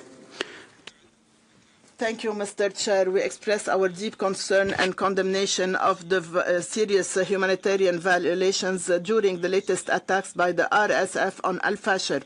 We reiterate that it is very important for the RSF to fulfill their duties in terms of protecting civilians and securing the access to humanitarian assistance, commitment to international humanitarian law according to the Jeddah Declaration calling for the protection of civilians in Sudan, signed on the 11th of May 2023. We also express our condemnation of the targeting of the Saudi hospital in al-Fashir, which led to the killing and injury of many people. This is a violation of international law and international humanitarian law. The Kingdom of Saudi Arabia reiterates its rejection to these violations and reiterates the importance of protecting medical and humanitarian staff, as well as resorting to self-restraint and prevention of targeting of civilians. We call upon returning for dialogue immediately, leading to a ceasefire, and we reiterate the importance of Sudan's unity, security and stability, as well as the necessity to preserve its legitimate institutions and rejecting foreign interference that increases the suffering of the brotherly Sudanese people. Thank you. Merci, je donne la parole. Thank you. I give the floor to the distinguished representative of Luxembourg. Monsieur le Président, le Luxembourg s'associe. President, Luxembourg aligns with the EU statement. We remain profoundly alarmed by the scope of the humanitarian and human crisis in Sudan. Testimony and images we've received from al-Fashir since the city was taken by the RSF resemble once more are equal to those of 2000, with everyday scenes of rape, executions is carried out against an exhausted population, leading to an exodus. Tens of millions of people have left the city. Tens of thousands of people have left the city. Many were not able to find refuge. We reiterate our call to all parties to the conflict to agree on a ceasefire and immediately establish a humanitarian truce, safe passage of evacuation for civilians, an end to all external support that fuels this conflict. We also stress the importance of respecting international humanitarian law. With all eyes on al-Fashir at the moment, we cannot lose sight of the fact of al-Obeid, struck for a number of weeks by RSF shelling the population of that city, full of fear, falling under siege again and being deprived of their most fundamental rights, including the right to fly. Don't let the past play out a second time. I thank you. I give the floor to the distinguished representative Jordan. In the name of God, most merciful, we are holding our council today amid attacks on the Sudanese al-Fashir city. We condemn these crimes that violate law, fuel hate, and throw civilians into insecurity. We reiterate our solidarity with Sudan today and every day. That's why we need to gather our efforts to end this tragedy happening on Sudan's land against its people. What we want is to take steps to end the crisis from its roots by achieving a political solution to end bloodshed and violence imposed on our brotherly Sudanese people, a solution that will secure a bright and safe future desired by our brothers to their children and grandchildren.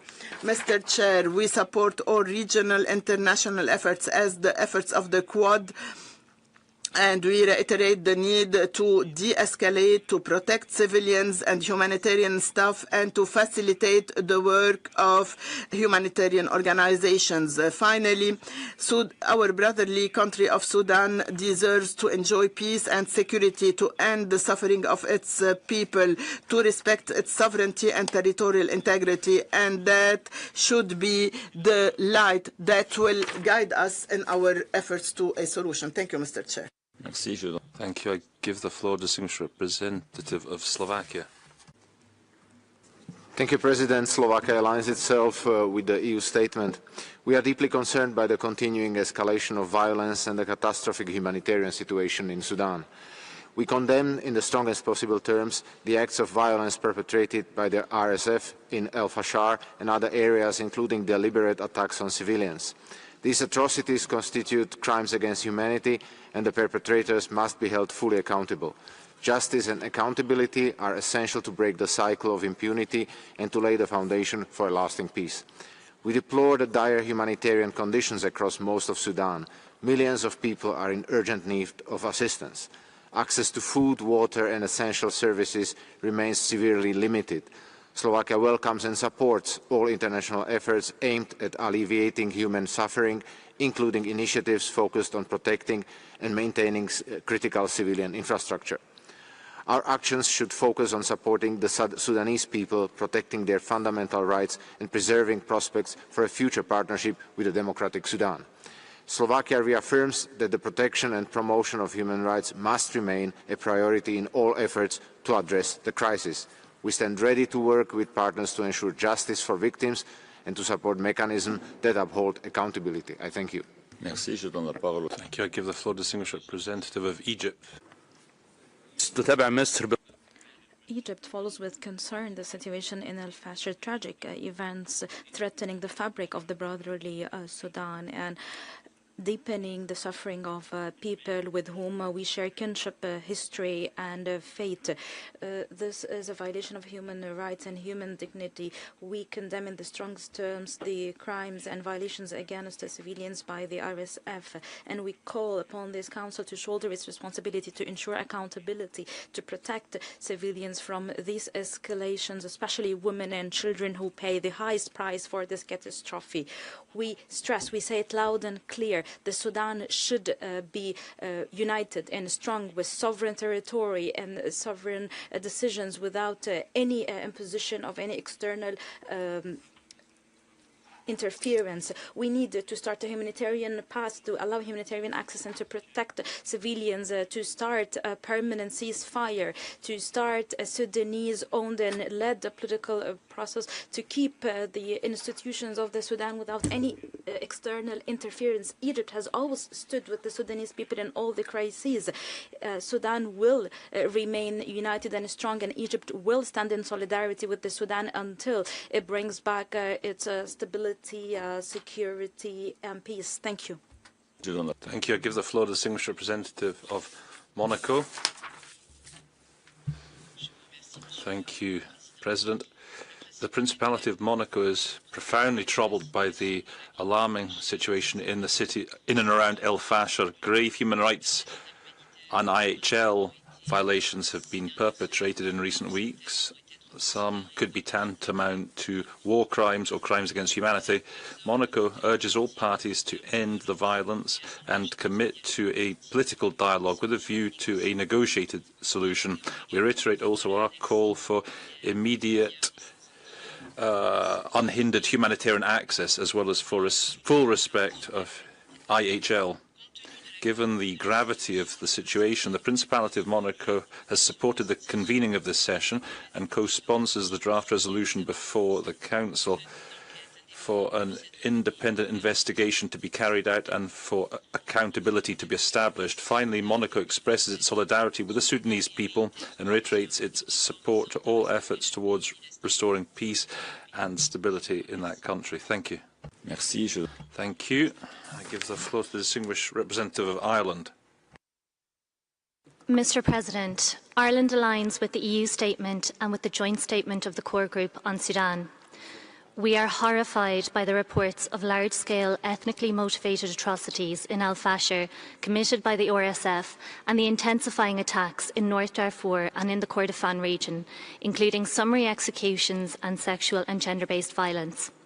Ireland condemns in the strongest terms the widespread violence against civilians, humanitarian and healthcare workers, including the use of rape and starvation as weapons of war. The violence has exacerbated famine conditions, increased displacement and heightened humanitarian need. Ireland calls for an immediate cessation of hostilities and for all parties to respect international humanitarian and human rights law. All civilians must be protected and safe passage granted to those attempting to flee al-Fashir and the surrounding areas. Immediate and unhindered humanitarian access must be facilitated. We urge all states and actors to comply with the Security Council arms embargo on Darfur and call on them to stop the provision of weapons to warring parties. Mr. President, impunity in Sudan must end. It is imperative that the perpetrators of human rights violations and abuses are held accountable and brought to justice. In this regard, the FFM must be provided with unhindered access in order to carry out its vital work. I thank you. Merci, thank you. I give the floor to the distinguished representative of Turkey. Mr. President, we're deeply saddened by the events in al-Fashir. Turkey strongly condemns the atrocities committed against civilians, which constitute a blatant violation of international humanitarian law. We urge an immediate end to the fighting in Sudan, and the cessation of attacks on innocent civilians, the provision of safe passage, and the unimpeded delivery of humanitarian aid. We reiterate our unwavering support for the unity, territorial integrity, and sovereignty of Sudan. The establishment of a credible ceasefire alongside the sustainable and secure delivery of humanitarian assistance throughout the country remains an urgent priority. International human rights and humanitarian law must be the guiding framework to protect civilians in the country. In these difficult times, we cannot remain indifferent to the dire humanitarian situation. Turkey will continue to provide humanitarian assistance to help alleviate the suffering of the brotherly and sisterly Sudanese people. As for the resolution to be adopted at the end of this urgent session, the concerned country must be constructively engaged and its concerns be kept on board. Existing mechanisms must be used effectively before new ones are conceived. Thank you. Merci, je donne la parole au Thank you. I give the floor to the distinguished representative of Ukraine. Thank you, Mr. President. Ukraine expresses profound concern over the escalating violence and reported atrocities in Sudan. We are deeply alarmed by the serious violations of international humanitarian law and international human rights law and by their devastating impact on civilians, particularly women and children, and in and around al-Fashir, as well as the broader escalation of hostilities around North Darfur and the Kordofan region. Ukraine opposes any attempts of fragmentation of the Republic of Sudan and its state institutions. The Sudanese people have the inalienable right to live in peace and security. We reaffirm Ukraine's unwavering position in support of the unity, sovereignty and territorial integrity of Sudan and the building of its democratic and prosperous society. Ukraine stands in full solidarity with the Sudanese people and unequivocally condemns the ongoing violence against them. We call upon all parties to the armed conflict, as well as the international community, to take all necessary measures to halt the bloodshed, ensure accountability for crimes committed against civilians, and prevent further deterioration of the humanitarian situation. We emphasize that these measures are not only vital for the Sudanese people, but are also essential for promoting lasting peace, security and stability throughout the African continent. I thank you. Merci. Je donne la parole. Thank you. I give the floor to the distinguished representative of Greece. Thank you, Mr. President. Greece aligns with this statement of the European Union. Greece is profoundly concerned by the appalling violence in al-Fashir and the unprecedented humanitarian crisis in Sudan. We strongly condemn the seizure of the city by the RSF and call for an immediate cessation of hostilities, indiscriminate attacks against civilians, summary executions, ethnically motivated killings and gender-based violence.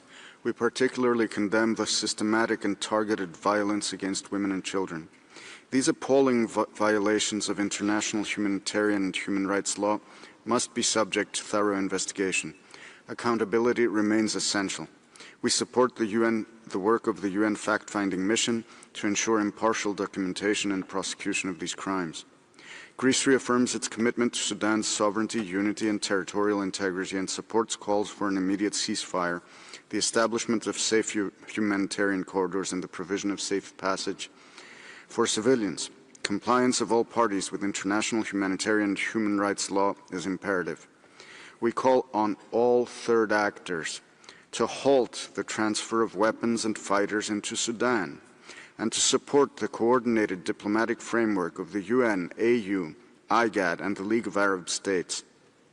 Only concerted international engagement can prevent further fragmentation of the country that also risks to destabilize the region. I thank you. Merci. Je donne la parole. Thank you. I give the floor to the distinguished representative of Chad.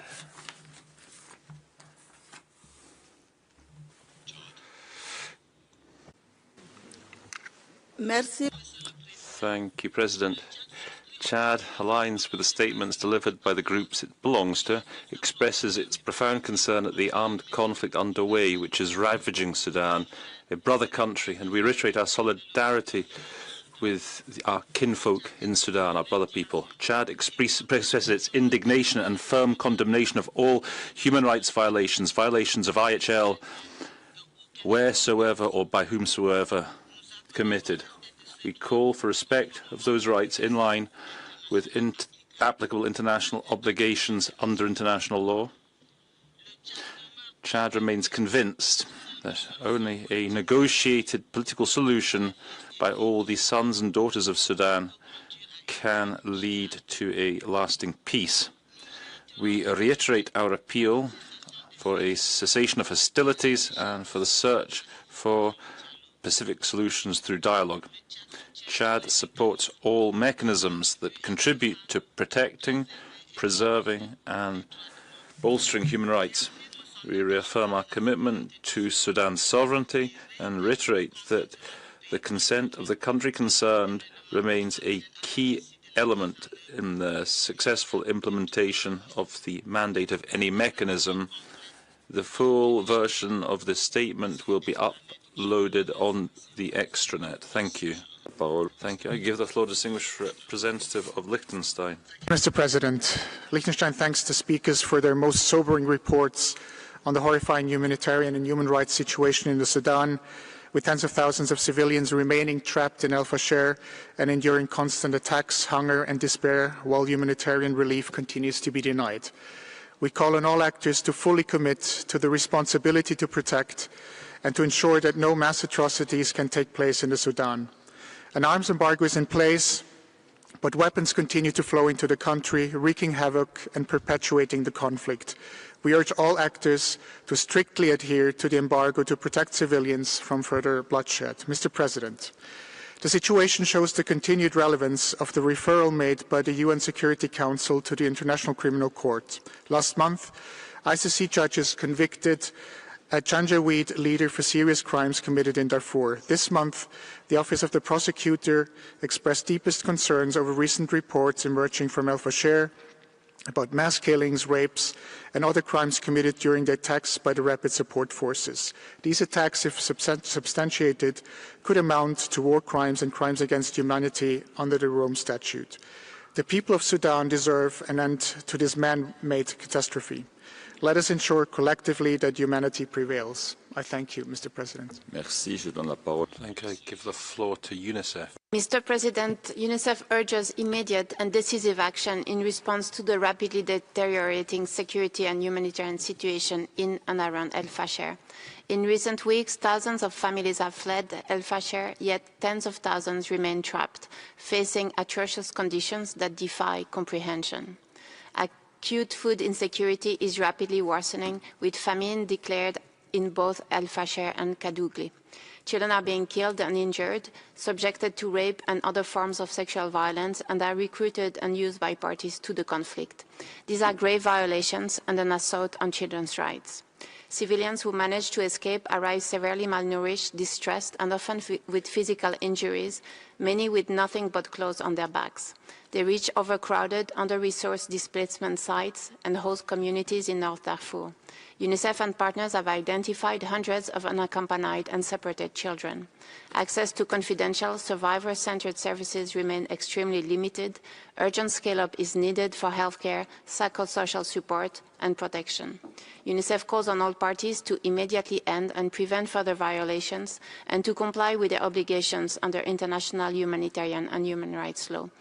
They must ensure the protection of civilians, especially children, and provide immediate care for survivors of grave child rights violations. In addition, they must guarantee safe, sustained, and unimpeded humanitarian access. Accountability for these atrocities is essential. Merci. Je donne la parole à la... Thank you. I give the floor to the Distinguished Representative of Australia.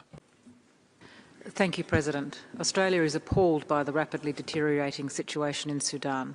We condemn the atrocities committed by the rapid support forces in al-Fashir and call on an immediate end to the violence. The recent sharp escalation of violence, including conflict-related sexual violence, ethnically motivated mass killings, attacks on humanitarian personnel and unlawful killings, is unacceptable and must end immediately. We are gravely concerned that the humanitarian crisis precipitated by this conflict is worsening, with widespread food insecurity and a total collapse of essential health services. Humanitarian agencies must get the necessary permissions to conduct their life-saving work and reach populations in need. Australia will provide additional humanitarian support to the people of Sudan to be delivered through the United Nations and NGO partners, building on our contributions since 2023. A permanent cessation of hostilities is urgently needed. Australia calls on all parties to uphold their obligations under international law, including to protect civilians and humanitarian workers, facilitate safe passage for those fleeing conflict-affected areas, and ensure unimpeded access to humanitarian assistance. I thank you. Merci. Je donne la parole. Thank you. I give the floor to the Distinguished Representative of the Bolivarian Republic of Venezuela. Thank you, President. The Bolivarian Republic of Venezuela reaffirms its firm solidarity with the Sudanese people and expresses its concern at the conflict in and around al-Fashir, profoundly regretting the loss of human life and the delicate humanitarian situation. Sadly, this conflict is typical to the patterns of destabilization suffered by sovereign nations that are endowed with great natural wealth. We stress the importance that any peace agreement should respect Sudan's territorial integrity and its legitimate control over its natural resources based on respect for international law, in particular for self-determination and non-interference in internal affairs.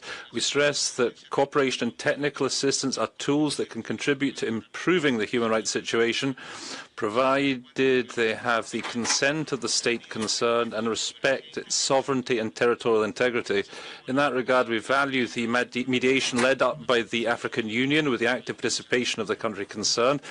We're convinced that it is only through genuine dialogue and not through violence that we can build a path towards peace and to prosperity for the Sudanese people, guaranteeing their human rights. Thank you very much, President.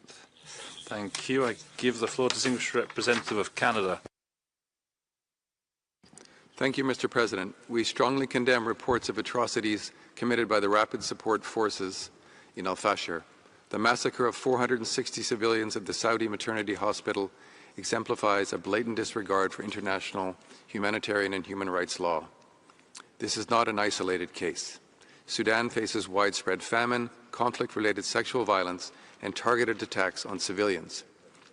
Perpetrators must be held accountable, and all external actors must cease support that fuels the conflict.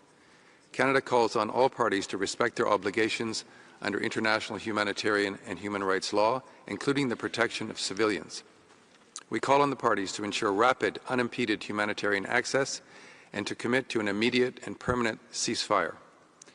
Canada supports UN-mandated efforts, including the fact-finding mission on Sudan, and calls for its unhindered access on the ground in order to ensure accountability and justice for victims. We support a strong resolution and urge this Council to act decisively to prevent further devastation. Canada will continue to provide humanitarian, development and peace and stabilization assistance to save lives, support resilience and uphold human rights. Canada stands with the people of Sudan and supports peace efforts, including those led by the Quad, which must be guided by the voices of civilians, especially women and youth. Thank you, Mr. President. Merci, je donne la parole. Thank you. I give the floor to the distinguished representative of Eritrea. Thank you, Mr. President. The people and government of the state of Eritrea are deeply saddened by the recent tragic attacks in al-Fashir perpetrated by the RSF, which has resulted in the killing of thousands of innocent lives. Eritrea's position remains clear.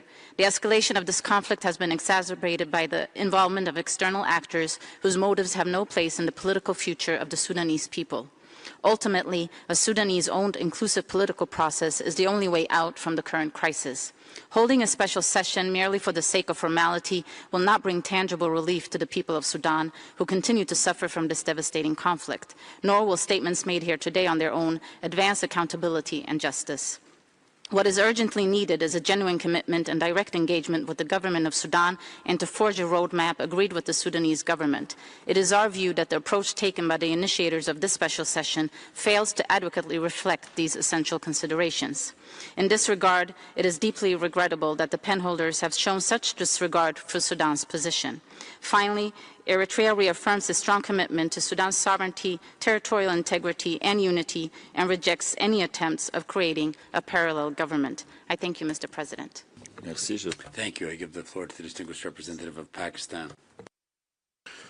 Thank you, Mr. President. Pakistan addresses this special session with the gravest concern for our brothers and sisters in Sudan.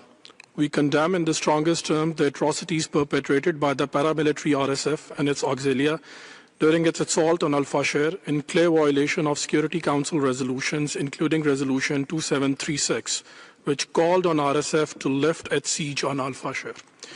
The massacres of civilians, attacks on humanitarian personnel, healthcare workers, patients and medical facilities, such as the Saudi Maternity Hospital, widespread use of rape and sexual violence, and preventing civilians from escaping the violence are a blot on the collective conscience of the international community. These crimes must stop and those responsible must be brought to account. Pakistan has consistently maintained that implied equivalence between the RSF and the Sudanese government undermines Sudan's legitimate state institutions and risks creating a situation that paramilitary groups like RSF exploit to commit further atrocities. Pakistan reaffirms its unwavering commitment to Sudan's unity, territorial integrity and sovereignty. We condemn unequivocally the establishment of any so-called parallel governance structures as they risk destabilizing an already volatile region and must be firmly and unequivocally rejected. A sustainable political resolution is the only way out of the conflict. I thank you, Mr. President. Merci, je donne la parole. Thank you. I give the floor to the distinguished representative of Uruguay. Thank you, President. We thank the High Commissioner for the update. Uruguay expresses its deep concern over the catastrophic humanitarian situation arising from the serious violations of IHL and IHRL in Sudan, the deliberate attacks against hospitals and other civilian infrastructure, extreme violence, and the large-scale offensives of the RSF have had devastating consequences on the civilian population.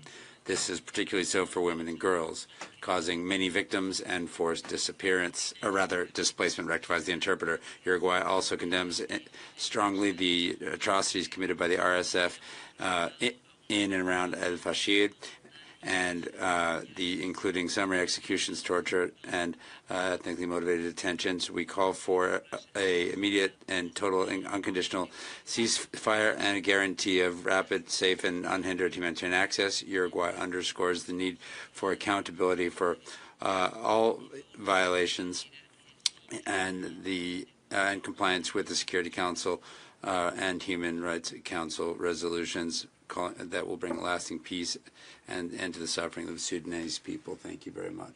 Thank you, Cameroon. Cameroon associates itself with the other statements made by the groups to which we belong. We are following great concern the human tragedy in al-Fashir. My country condemns in the strongest terms the attacks against civilians, medical personnel, humanitarian personnel, and massacres at the Saudi hospital. We condemn also the sexual violence and summary executions in the region. Cameroon expresses solidarity to the people of Sudan, reaffirming its attachment to sovereignty, and unity, and territorial integrity of this country. We hail the efforts of the African Union, the Quad for Sudán to bring a ceasefire and dialogue that is inclusive in between and among Sudanese. We encourage also the ongoing cooperation between the African Union, the UN, and regional partners for a coordinated response to the humanitarian and humanitarian and political response to this crisis. We insist on the need to ensure safe, timely, and unhindered access for humanitarian support for the populations that are still trapped in al-Fashir, that are suffering hunger, illness, and a lack of water and care. Cameroon calls for immediate ceasefire and a respect for international humanitarian law, as well as unhindered access for humanitarian support. We reiterate our conviction that only peaceful solutions that are inclusive will allow for a restoration of peace, security, and dignity for the Sudanese. Thank you. I give the floor to the distinguished representative of Austria. Thank you, Mr. President. Austria aligns with the EU statement. We are deeply alarmed by the reports of atrocities committed by the RSF in al-Fashir and surrounding areas. And we strongly condemn these horrific atrocities, including ethnically motivated violence, torture, sexual and gender-based violence, and summary executions. Austria calls on all parties to the conflict to immediately cease hostilities, fully respect international, humanitarian, and human rights law, and guarantee the protection of civilians. Safe and unhindered humanitarian access must be ensured without delay, and the arms embargo upheld. Austria firmly supports the work of the FFM and calls for an urgent investigation into the events in and around al-Fashir. Those responsible must be held accountable. We urge all regional and international actors to use their influence and to stop the atrocities, protect civilians, and help bring lasting peace and justice to the people of Sudan. I thank you. Thank you. I give the floor to the distinguished representative of Sierra Leone. Monsieur le Président. Thank you, Chair. The African group and expresses alarm at the devastation in al-Fashir. Civilians continue to endure grave violations committed by the ISF and associated groups. The words of the High Commissioner are clear. These atrocities were foreseeable and preventable, yet they were not prevented. We are also alarmed and concerned by the confirmed famine conditions in al-Fashir and the Goodly. We strongly condemn the use of starvation as a weapon of war, attacks on humanitarian and health workers, including critical infrastructure. We are gravely concerned by the ongoing compromise of Sudan's territorial integrity, which poses a direct threat to regional stability and constitutes a flagrant violation of relevant UN Security Council resolutions and AU Peace and Security communique. As President of the UN Security Council for this month, Sierra Leone is alarmed by this growing disregard for international law. While we acknowledge ISF detention of one of its commanders, we emphasize the importance of holding all perpetrators of war crimes, crimes against humanity, accountable. As a post-conflict Sierra Leone reiterates that there is no military solution to this crisis. We support all efforts aimed at bringing lasting peace to Sudan, including the AU, the IGAD-led initiatives, and the Sudan peace proposal of the CAD. Sierra Leone stands in full solidarity with the people of Sudan. Their suffering must end. The voices must guide the path to peace. And I thank you, Mr. President. Thank you. I give the floor to the distinguished representative of Nigeria. Mr. President, Nigeria remains deeply concerned by the deteriorating humanitarian and human rights situation in al-Fashir, North Darfur, and its severe impact on civilians.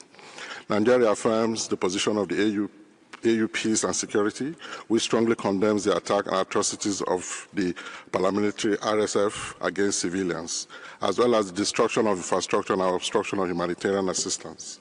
We echo the Council's call for an immediate ceasefire of hostilities, the protection of civilians, unhindered humanitarian access, and an end to external interference fueling the crisis in respect of all international humanitarian and human rights law. Nigeria says that sustainable path to peace must be Sudanese-led and Sudanese-owned, supported by yet not replacing regional and international facilitation. We underscore the importance of complementarity with the coordinated mediation effort of the AU, IGAD, and the United Nations. On monitoring accountability, Nigeria encourages a constructive approach that preserves space for dialogue with the Sudanese authorities, respects Sudanese sovereignty and integrity, and aligns with existing mechanisms, particularly those with an operational presence on the ground, and enjoys the consent of the government of Sudan.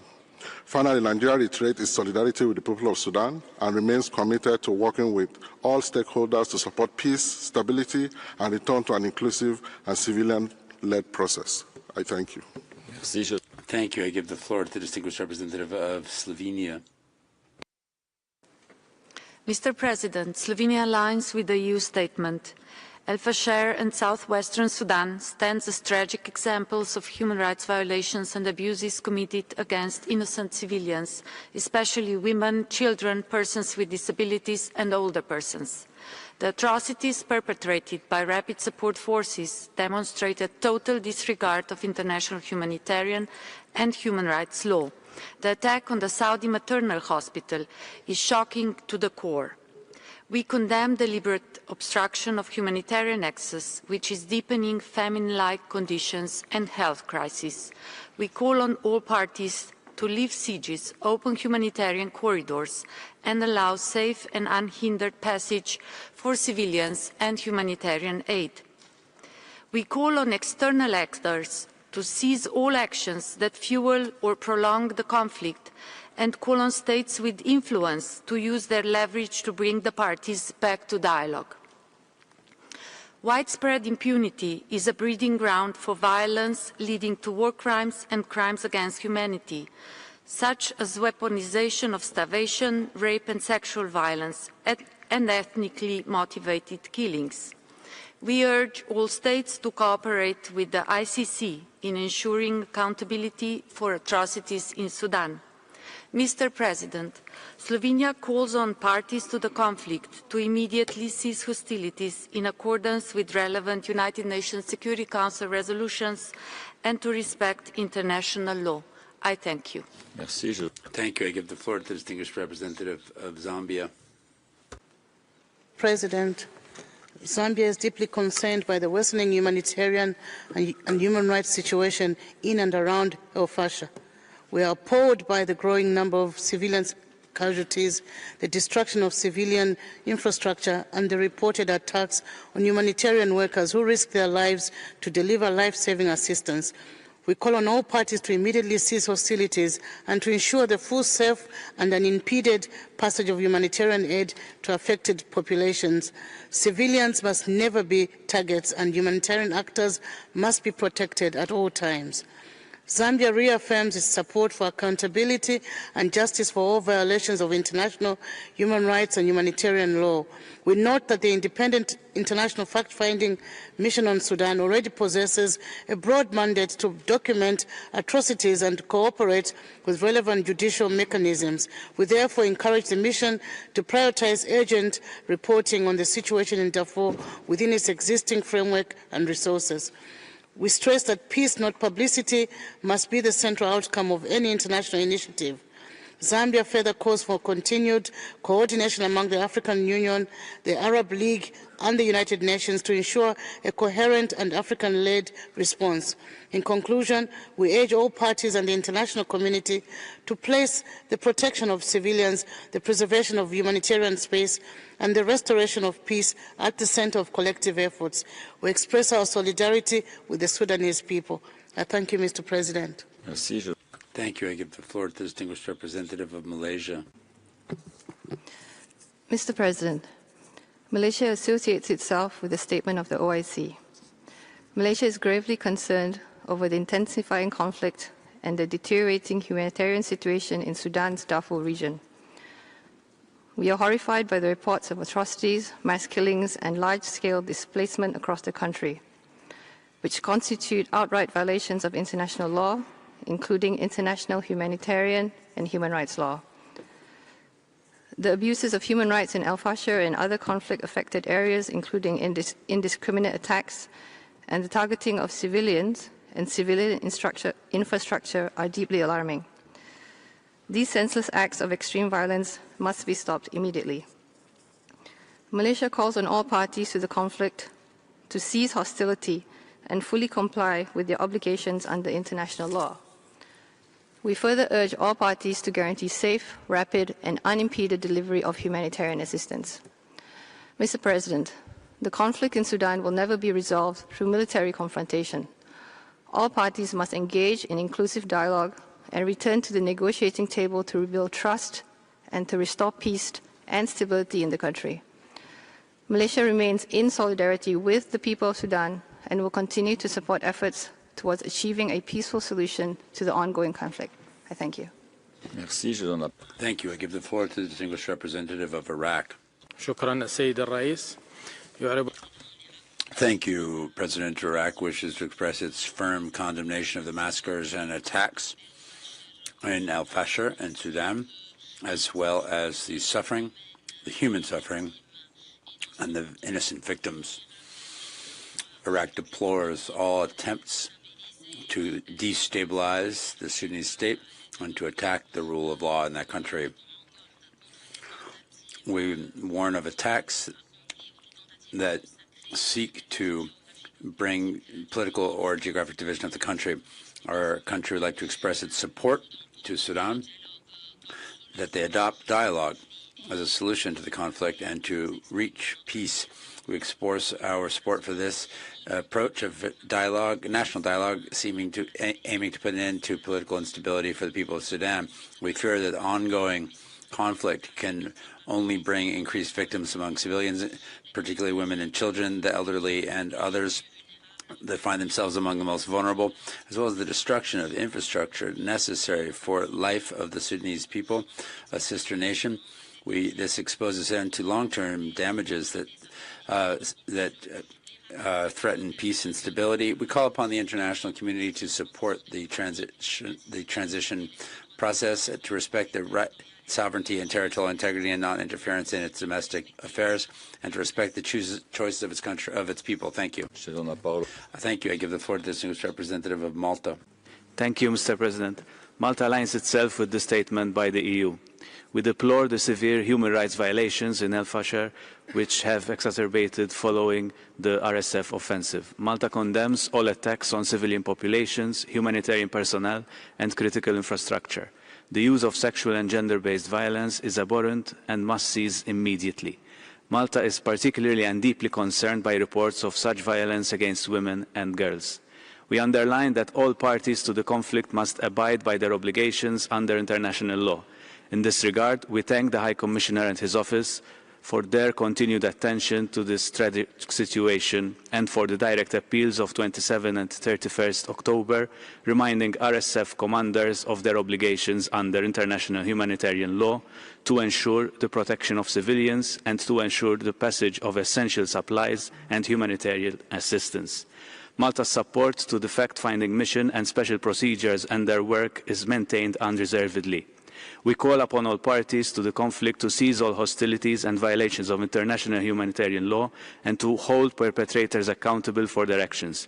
We take note of the recently signalled claim of openness to a humanitarian truce proposal put forward by Quad interlocutors and reiterate the priority for the parties to resume talks for a lasting ceasefire and a comprehensive, inclusive and Sudanese-owned political process. Thank you, Mr. President. Thank you. I give the floor to the distinguished representative of the Republic of Moldova. Mr. President, the Republic of Moldova is deeply concerned with the ongoing conflict in Sudan and the escalation in and around al-Fashir. The capture by the rapid support forces of the city of al-Fashir further deepened the grave situation. We are appalled by the reported violations such as summary executions, ethnically motivated violence, sexual and gender-based violence, including against children. The famine of those trapped inside the city and attacks on humanitarian and medical personnel are of deep concern. We strongly condemn all the violations of the humanitarian law and of human rights. The conflict has already caused mass forced displacement, with over 7 million people internally displaced and over 4 million people fleeing to neighboring countries. While we welcome previous efforts aimed at resolving the conflict, we regret that a lasting political solution has not been reached yet. We call on the parties to agree on an immediate and sustainable ceasefire and ensure the peaceful resolution of the conflict with full respect to the territorial integrity and sovereignty of Sudan. We appeal to the parties to ensure rapid and unhindered access for humanitarian aid. Accountability must be ensured for the violations committed by all the parties. In this regard, we support the mandate of the fact-finding mission and the draft resolution calling for the urgent inquiry into the recent violations. Thank you. Merci. Thank you. I give the floor to the distinguished representative of Portugal. Mr. President, Portugal aligns with the EU statement. Portugal firmly condemns the actions taken by the rapid support forces in and around al-Fashir and the serious violations and abuses of human rights perpetrated against civilians. The humanitarian situation in Sudan is catastrophic. Roughly one-third of the population is displaced, with nearly 10 million internally displaced, and famine conditions have been widely verified. Reports from UN and humanitarian partners about the situation in and around al-Fashir detail ethnically targeted attacks, conflict-related sexual violence, torture, summary executions and abductions. Portugal calls upon all parties to cease hostilities, to comply with international humanitarian and human rights law, and to ensure unhindered humanitarian access, the safe and unimpeded movement of civilians fleeing al-Fashir to nearby locations, as well as full protection for humanitarian and medical personnel. Respect for international humanitarian law, international human rights law is not negotiable, and accountability must be ensured. Portugal fully supports UN and regional accountability mechanisms and calls for full cooperation with them, guaranteeing access, enabling prompt information sharing, and ensuring robust protection for victims and witnesses. Portugal reiterates the need for an immediate, permanent ceasefire and urges all parties to engage in inclusive, good faith and constructive negotiations to that end. Thank you, President. Thank you. I give the floor to the distinguished representative of New Zealand. Mr. President, the human rights situation in Sudan is catastrophic. New Zealand supports the convening of this special session and the ongoing work of the Sudan fact-finding mission. New Zealand unequivocally condemns the continued violence against civilians, including the recent atrocities committed in al-Fashir. Sudan remains the world's worst humanitarian crisis. At least 13 million people are displaced, tens, if not hundreds of thousands killed, and millions face acute food insecurity, including famine. Mass killings, large-scale sexual violence and rape, including against children, and recruitment of children by the parties constitute war crimes and crimes against humanity under international law. Reports of such acts are appalling. New Zealand continues to urge all parties to the conflict, including external actors, to negotiate an immediate ceasefire and for all parties to uphold their obligations under international humanitarian law, including the protection of civilians. Humanitarian organisations must be granted safe, rapid and unimpeded access throughout Sudan. Human rights violations and abuses must stop. Mr. President, as Secretary-General Guterres has said, the situation in Sudan is spiralling out of control. The international community must come together to support a negotiated humanitarian pause and a permanent ceasefire in Sudan and ensure that the human rights of the Sudanese people are upheld. Thank you. Merci. Je donne la parole. Thank you. I give the floor to the distinguished representative of the State of Palestine. Thank you, Mr. Chair. The State of Palestine expresses its full solidarity with the brotherly Sudanese people, especially in light of the deep humanitarian crisis due to the escalation of armed conflict, namely in and around al-Fashir. We are following with deep concern the credible reports about serious violations of international humanitarian law, international law of human rights, as well as targeting civilians and civilian infrastructure, including medical and health facilities and humanitarian facilities, which aggravates the humanitarian crisis and increases the suffering of the innocent civilians. We reiterate our steadfast position to protect and promote human rights in all conditions and an immediate and comprehensive cessation of hostilities, as well as securing humanitarian access to those who are in need of it, as well as protecting principles of neutrality, humanity, and non-discrimination in providing assistance. We call upon the international community to double efforts in order to protect civilians, to support initiatives aiming at a comprehensive political settlement that will end the suffering of the Sudanese people, preserve Sudan's unity and territorial integrity, and fulfills the aspiration of its people to live in peace, security, and stability. We reiterate our full solidarity with Sudan, and we confirm that protection of civilians and preserving human rights should be at the heart of all international response to the current crisis. Thank you, Mr. Chair. Thank you. I give the floor to the distinguished State of Andorra. Andorra joins the deep concern expressed by this Council in the face of the human tragedy unfolding in al-Fashir and throughout Darfur. Reports of ethnically motivated massacres, the systematic use of sexual violence, forced displacement, famine, and the inability of thousands of civilians to flee the city are unacceptable. No cause can ever justify the denial on the right to life, dignity, and security of civilians. Andorra is among the states that requested the convening of this special session, convinced that the situation in Sudan described by the United Nations as the world's worst humanitarian and displacement crisis required the Council's urgent and resolute attention. This initiative reflects our commitment to place diplomacy and dialogue at the service of the protection of civilians and human rights, and to ensure that indifference does not paralyze international action. We firmly condemn the atrocities committed and call on all parties to immediately cease hostilities and to respect international humanitarian law and human rights. Humanitarian access must be granted without hindrance, and the safety of humanitarian workers must be ensured. Andorra reaffirms its support for the mandate of the International Fact-Finding Mission and stresses the need for accountability for all violations committed. There can be no lasting peace without justice. Thank you. Thank you. I give the floor to the distinguished representative of Zimbabwe. Mr. President, Zimbabwe is appalled by the humanitarian catastrophe in al-Fashir, North Darfur. We condemn the criminal activities against the Sudanese civilians and the grave violations of human rights and international humanitarian law perpetrated by the Rapid Support Forces.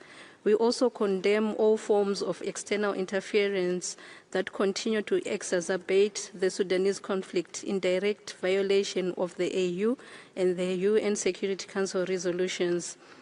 We stand in solidarity with the people of al-Fashir who have suffered since 2024, being denied access to food and other social basic needs, thus violating their human rights and international humanitarian law. We add our voice to the calls for the cessation of all hostilities and the opening of a humanitarian corridor to allow life-saving aid to reach affected populations. Zimbabwe concurs with the position that there is no military solution to this crisis. We support the strengthening of Sudan's political transition and urge all parties to commit to a peaceful and inclusive political process. I thank you. Thank you. I give the floor to the distinguished representative of Mauritania.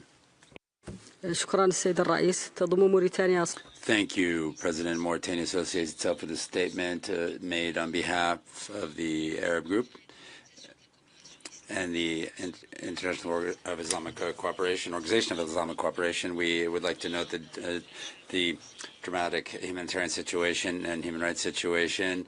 We condemn with the greatest strength the attacks against civilians, to include women and children, as well as the attacks on the Saudi maternity hospital. We call for those to be responsible for this to be brought to justice. Mauritania expresses full solidarity with the sister people of Sudan. We support the humanitarian efforts underway, and we call upon the international community to strengthen its assistance in order to ensure safe and unhindered access to humanitarian support and assistance. Mauritania reiterates its support for territorial integrity and sovereignty of Sudan. We call for an inclusive and peaceful resolution based on a Sudan-led process. Thank you very much. Merci. Thank you. I give the floor to the distinguished representative of Tunisia. Thank you, Mr. Chair. Tunisia expresses its deep concern regarding the deteriorating humanitarian and security situation in al-Fashir. This is a direct threat to basic human rights for civilians, and this undermines all chances of reaching a political agreement and achieving peace and security in Sudan. My country expresses its continued solidarity with the brotherly people of Sudan, and we reiterate our commitment to preserving and safeguarding Sudan's integrity, sovereignty, and non-interference in its internal affairs. We are deeply committed to human rights principles, and we support the Human Rights Council principles in terms of accountability. There is a need to take decisive measures to respect human rights of all civilians in al-Fashir and all over Sudan.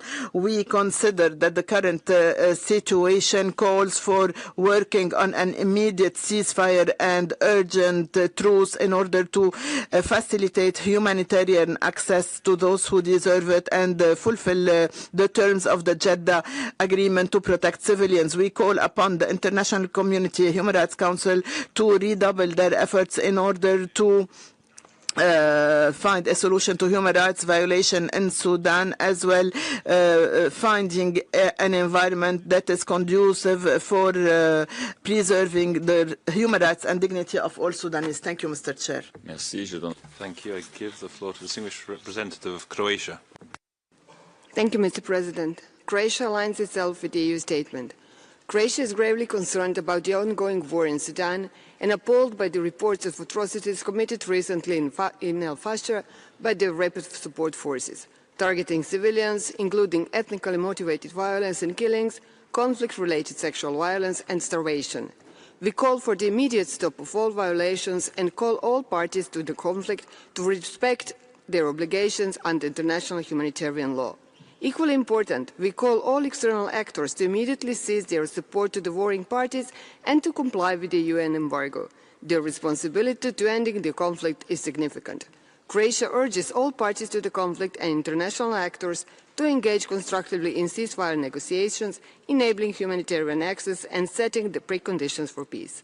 A broad and inclusive Sudanese-owned political process, with civilian structures having a central role in the process, is crucial for achieving life in peace and dignity for people of Sudan and for the future of Sudan. The fight against impunity and ensuring accountability for all violations of international law are the basis for the establishment of lasting peace. Croatia supports the work of the fact-finding mission of Sudan and investigations carried out by the ICC in this regard. We reiterate our support to the sovereignty, unity and territorial integrity of Sudan. I thank you. Thank you. I give the floor to UNFPA. Thank you, President. UNFPA is alarmed by the catastrophic human rights and humanitarian situation in and around al-Fashir, which demands immediate collective action. This is a full-scale protection crisis and a gendered assault on the human rights, safety and dignity of women and girls, fueled by unashamed impunity. The use of rape is a deliberate tactic of war to displace, terrorize and destroy entire communities. The intentional targeting of health personnel and facilities, including the massacre at al-Fashir Maternity Hospital, has obliterated access to essential care. In many areas, post-rape treatment supplies are unavailable due to access obstructions, denying survivors life-saving care. UNFPA continues to sustain maternal health services in North Darfur and Northern State, where there are an estimated 52,000 pregnant women, but needs are overwhelming. Reproductive health kits are pre-positioned but we need safe, unhindered access to ensure supplies reach to those in need. We urge the Council to act decisively, demanding immediate, unconditional and safe humanitarian access, ensuring strong support for accountability mechanisms for grave violations, especially conflict-related sexual violence, and mobilizing funding for humanitarian response that places the protection of women and girls at its center. I thank you. Thank you. I give the floor to UNHCR.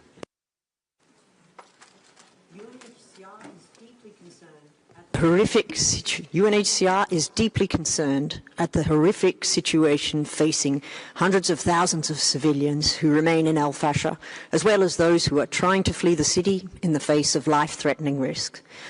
The escalation of violence in al-Fashir includes brutal attacks against civilians, including internally displaced persons. Extrajudicial killings, arbitrary detention, enforced disappearances, sexual violence, family separation, extortion and looting are taking place indiscriminately in al-Fashir and as people try to flee to safety. There are no safe ways out of the city due to the presence of criminal gangs and RSF affiliates who control the routes. The scale of the horrors being reported is staggering. In North Kordofan, indiscriminate shelling and airstrikes continue alongside rampant human rights violations. Humanitarian access risks being completely blocked in Al-Obeid, Kaduguli and Dilling, preventing humanitarian actors and partners from responding to besieged populations' dire needs. The killings of humanitarian personnel in al-Fashir and Kordofan flagrantly violates international law, and attacks on health facilities and destruction of water installations are depriving desperate civilians of life-saving assistance. UNHCR adds its voice to widespread calls for an immediate ceasefire, respect for international law, safe passage, unhindered humanitarian access, and the protection of all civilians in Sudan. People displaced within the country, as well as refugees who have fled Sudan. Thank you. I give the floor to the distinguished representative of Rwanda. Mr. President,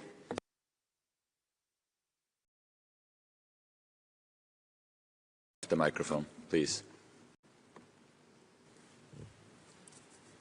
Thank you, Mr. President. Rwanda thanks the Council for convening this special session and aligns itself with the Africa Group. We express our concern over the continued suffering of civilians, the destruction of livelihoods, and worsening humanitarian conditions. The protection of civilians must remain paramount. Rwanda underscores the central role of the African Union and IGAD, with the support of the United Nations, the League of Arab States, and other partners in advancing coordinated international response consistent with the AU roadmap for the resolution of the Sudan crisis. Sustainable peace can only be achieved through inclusive Africa-led dialogue and political processes that address root causes of the conflict and lay foundations for national reconciliation and stability. The government of Sudan bears the primary responsibility to protect its population from mass atrocities, while the international community must continue to support national, regional, and local efforts to prevent further violations and alleviate human suffering in line with the responsibility to protect principles. As I conclude, Rwanda calls for an immediate cessation of hostilities, respect for humanitarian ceasefire, and a renewed commitment to peace and dialogue to bring relief and hope to the people of Sudan. I thank you. Merci, je donne la parole. Thank you. I give the floor to the distinguished representative of the Islamic Republic of Iran. Thank you, Mr. President. The Islamic Republic of Iran expresses its profound concern over the escalating human rights and humanitarian situation in and around al-Fashir amid the ongoing conflict in Sudan. The severe famine, massive displacement, and widespread civilian suffering constitute one of the gravest humanitarian crises globally, demanding urgent attention. We deeply regret the persistent silence and lack of decisive action, which has worsened the crisis and reflects troubling double standards. Of particular concern is the continued failure to effectively prevent the transfer of arms contributing to these grave atrocities. Foreign interventions, including arms supplies and mercenary recruitment, fuel conflicts, and deepen humanitarian crisis. Iran emphasizes the necessity of respecting the territorial integrity of Sudan. Iran strongly rejects any attempt to impose a situation of dual governance or to weaken the central authority of the legitimate government of Sudan. We call on all member states to act decisively, protect civilians, and support lasting peace and unity in Sudan. I thank you. Merci, je donne la parole. Thank you. I give the floor to the distinguished representative of Lebanon. Thank you, Mr. President. Lebanon strongly condemns the latest escalation in and around al-Fashir and the bloody events that led to serious violations of human rights and to the international humanitarian law, as well as the acts of killing, starvation, destruction, and all forms of violence and forced displacement and targeting of medical infrastructure and humanitarian teams. Lebanon joins calls for an immediate cessation of hostilities and ending the suffering of the civilians, as well as securing humanitarian access. We reiterate the importance of accountability for all violations and crimes in order to end impunity and to achieve justice for the victims of this painful conflict. Lebanon calls for intensifying efforts at the regional and international levels to find an inclusive political solution for the crisis in Sudan through an inclusive national dialogue that will safeguard Sudan's sovereignty, security, and stability, as well as its brotherly people's dignity. Thank you, Mr. Chair. Thank you. I give the floor to the distinguished representative of Angola. Thank you, Mr. President. Angola remains deeply concerned by the ongoing violence and the deteriorating humanitarian and human rights situation across Sudan, and especially in al-Fashir. Angola firmly condemns the atrocities committed against civilians, including attacks on hospitals and humanitarian workers. Such acts constitute grave violations of international humanitarian law and of this Council's resolutions.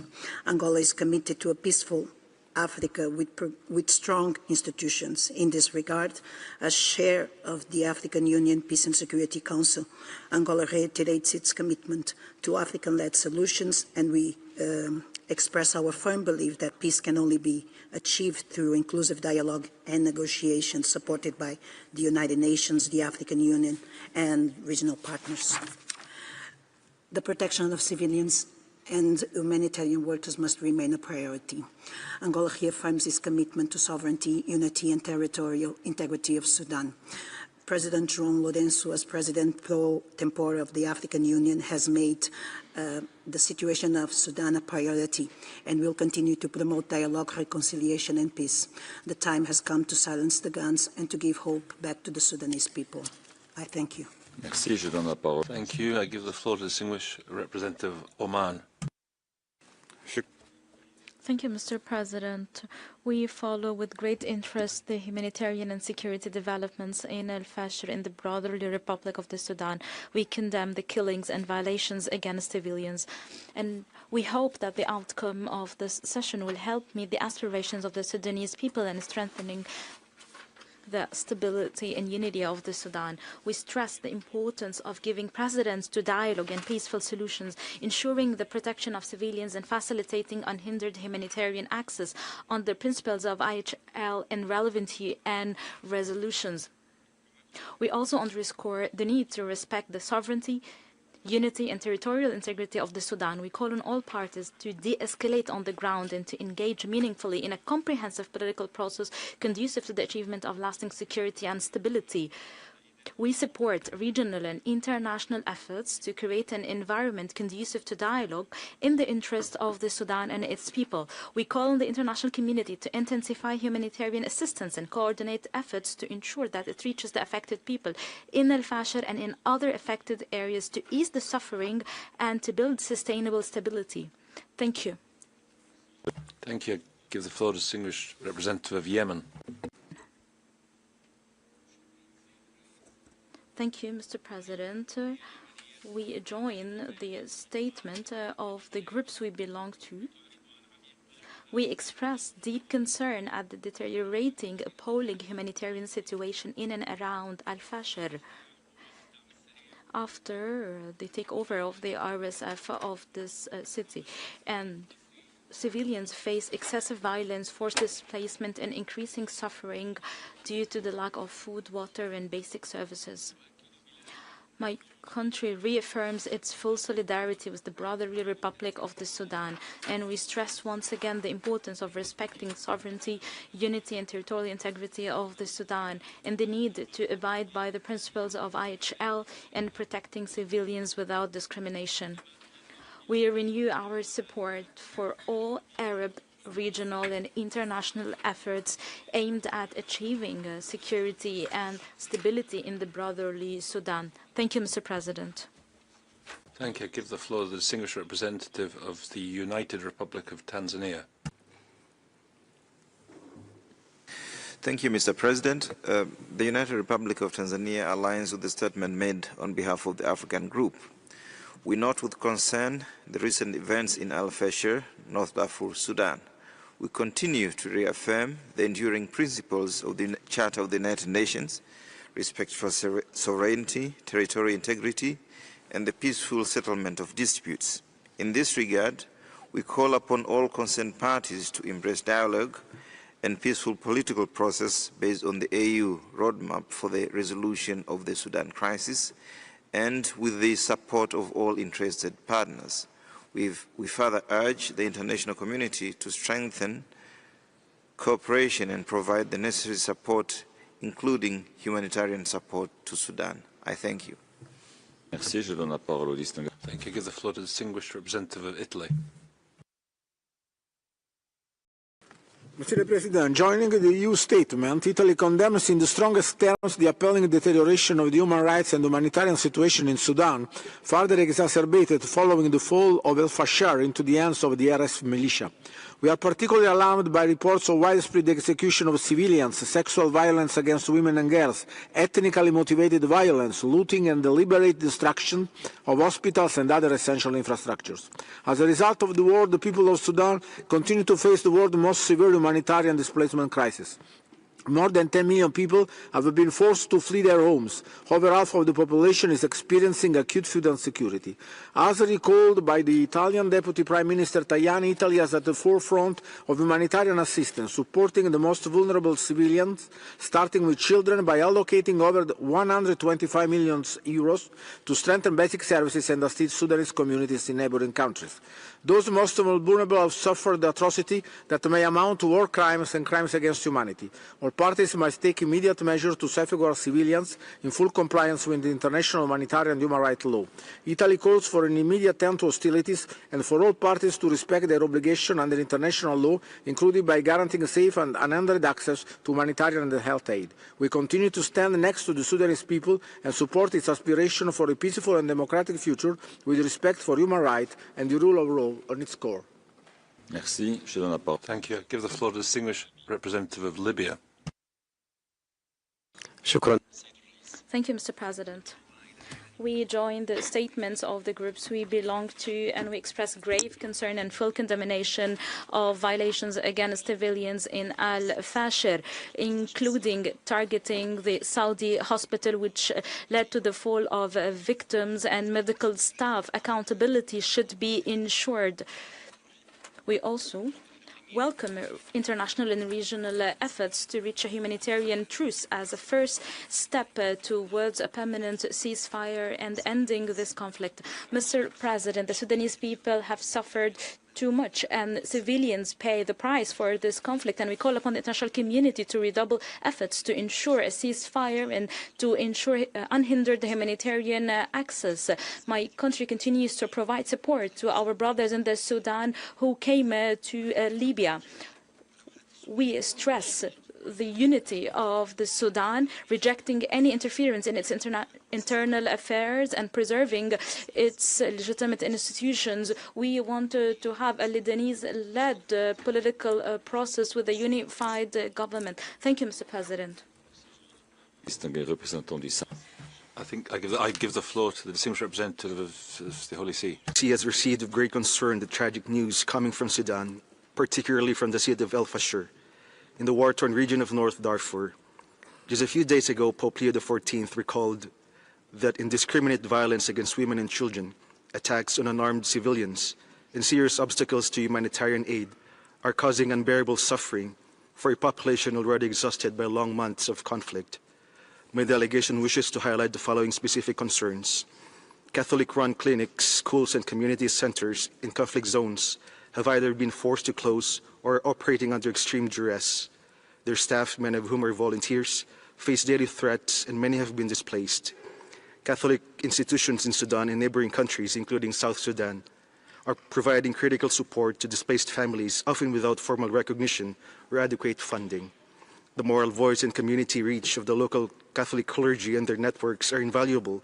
However, it is not supported enough. In order to bring an end to the current levels of violence, Sudan requires both sustained humanitarian aid and immediate diplomatic efforts. Therefore, my delegation echoes the heartfelt appeal of Pope Leo XIV, urging all parties to consent to a ceasefire and the cessation of hostilities, and to urgently open humanitarian corridors. The international community must act with determination and generosity to provide assistance and support to those working tirelessly to provide relief to the suffering population. Thank you, Mr. President. Merci. Thank you. I give the floor to the distinguished representative of South Sudan. Thank you, Mr. President, for the opportunity. South Sudan welcomes this special session on the situation in al-Fashir and aligns with the African statement.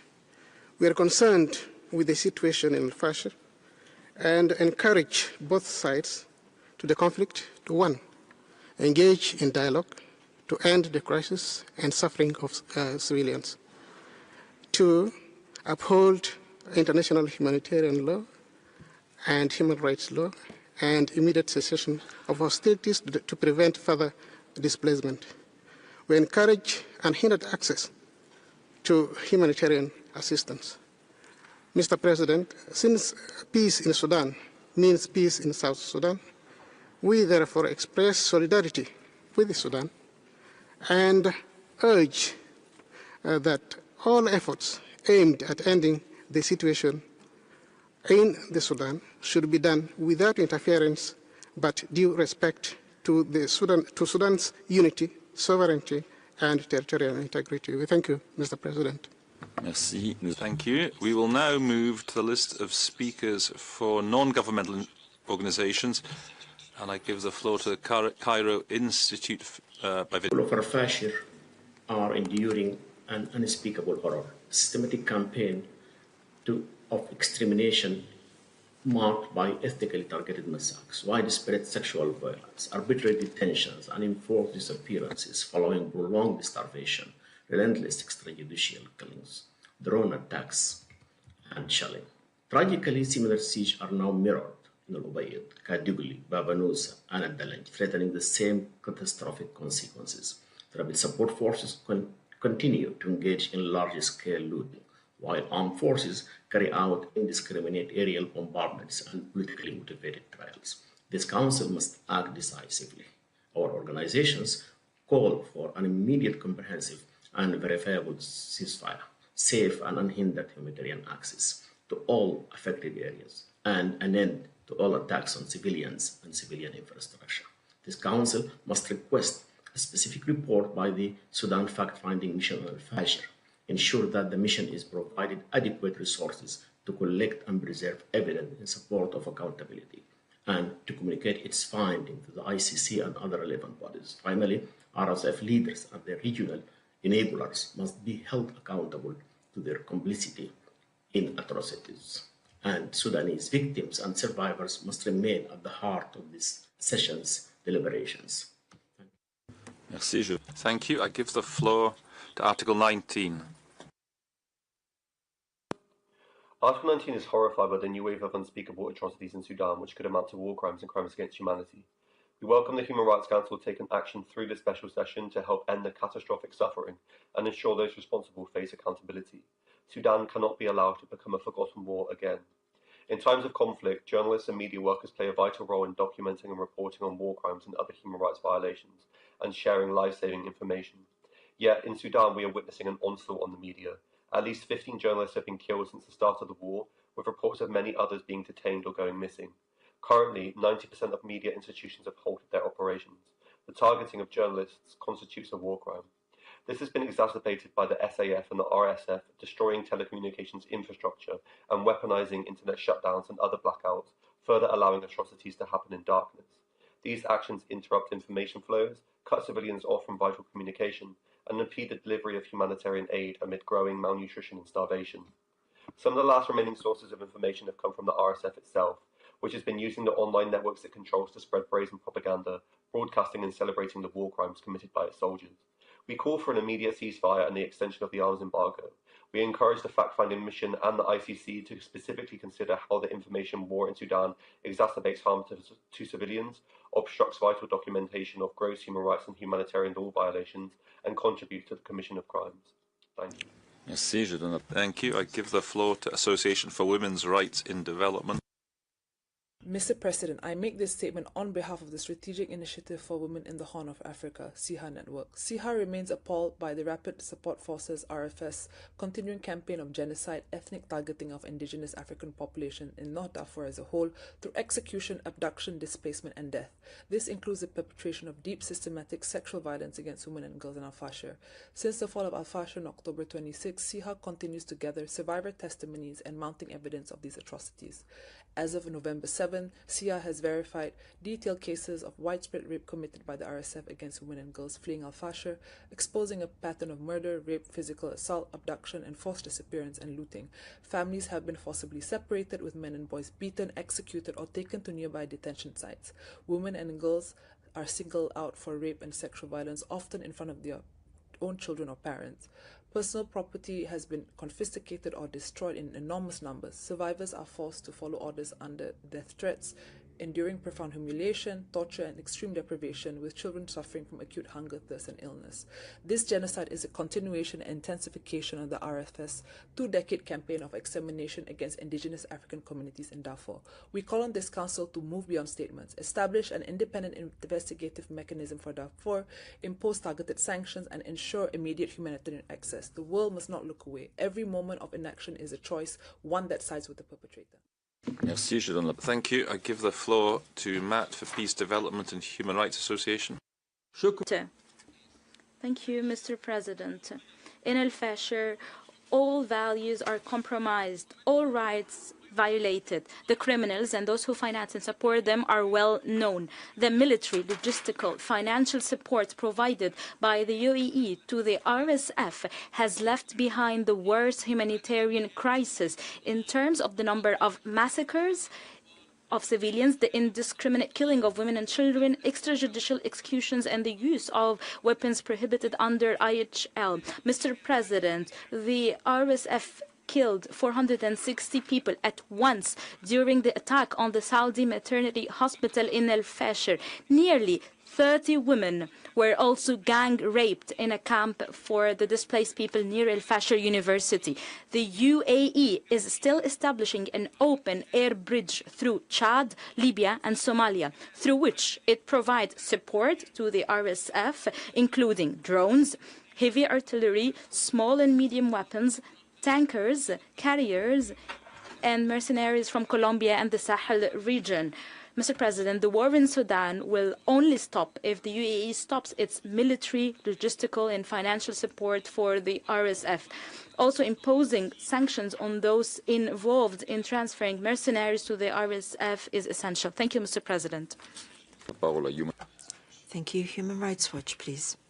Mr. President, we welcome this convening and thank this panelist for the stark reporting on the atrocities unfolding in and around al-Fashir.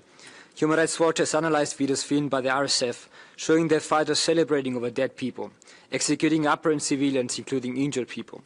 In one, an RSF soldier executes an older man in civilian clothes inside the Faculty of Medicine in a room already littered with bodies.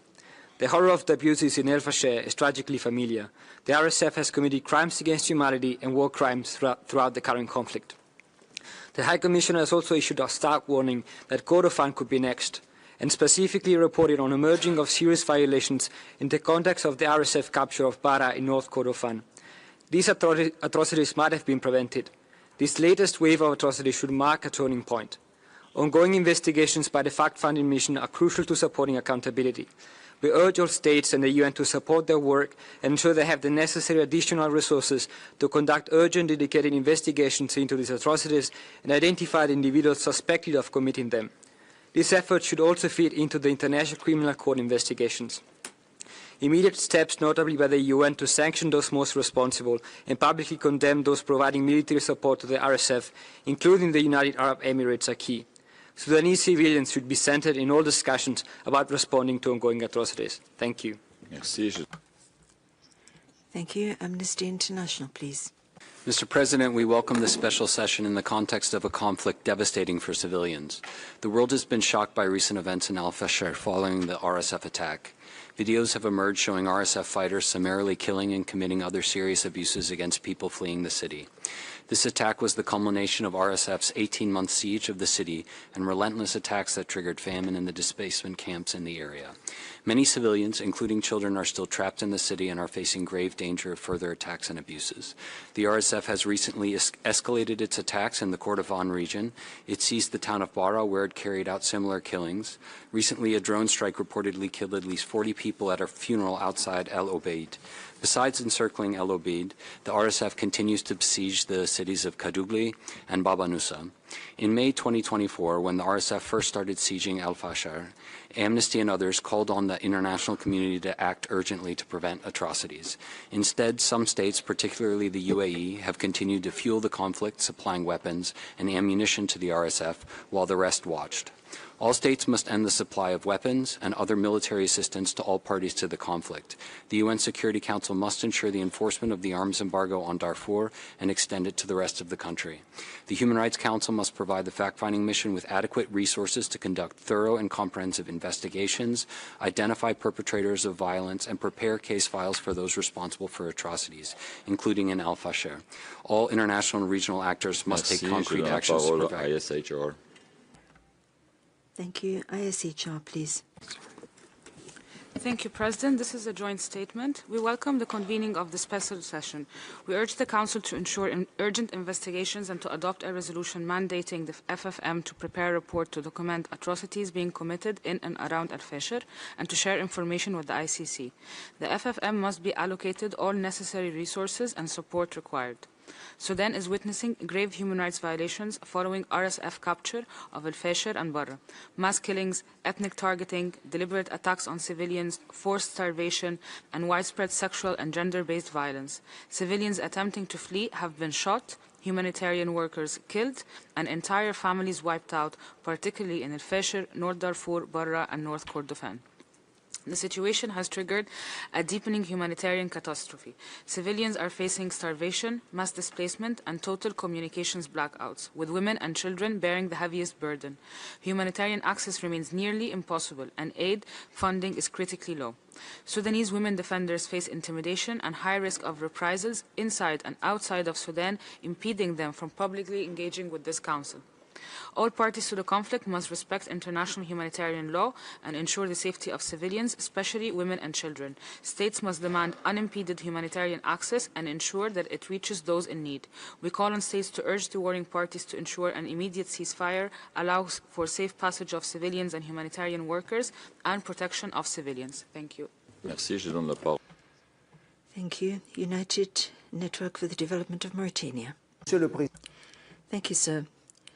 The United Network for Development in Mauritania has seen indiscriminate bombing hitting residential areas, leading to mass displacement of people and targeting camps for internally displaced people. Those camps host vulnerable people who already, for more than 500 days, have been subjected to an inhuman siege imposed upon them by an armed militia supported by the United Arab Emirates. Since the very beginning of taking over al-Fashir, the Rapid Support Forces militia has killed 700 civilians, subjected approximately 3,000 to forced disappearance, and we still don't know where they are, and executed civilians, the bodies of whom, according to satellite images, are still lying unattended in the streets. The militia also tortured other people, allegedly for trying to bring assistance and aid into the country in a clandestine manner. So, lastly, we would like to call upon the Member States of the Council to urge the United Arab Emirates to stop providing arms to the Rapid Support Force, to stop supplying mercenaries to them, to stop supplying munitions to them. Providing justice to the people of Sudan and offering them compensation for what's been done to them is the last opportunity we have to rebuild trust in the international human rights system. Thank you. Thank you, Christine. Thank you.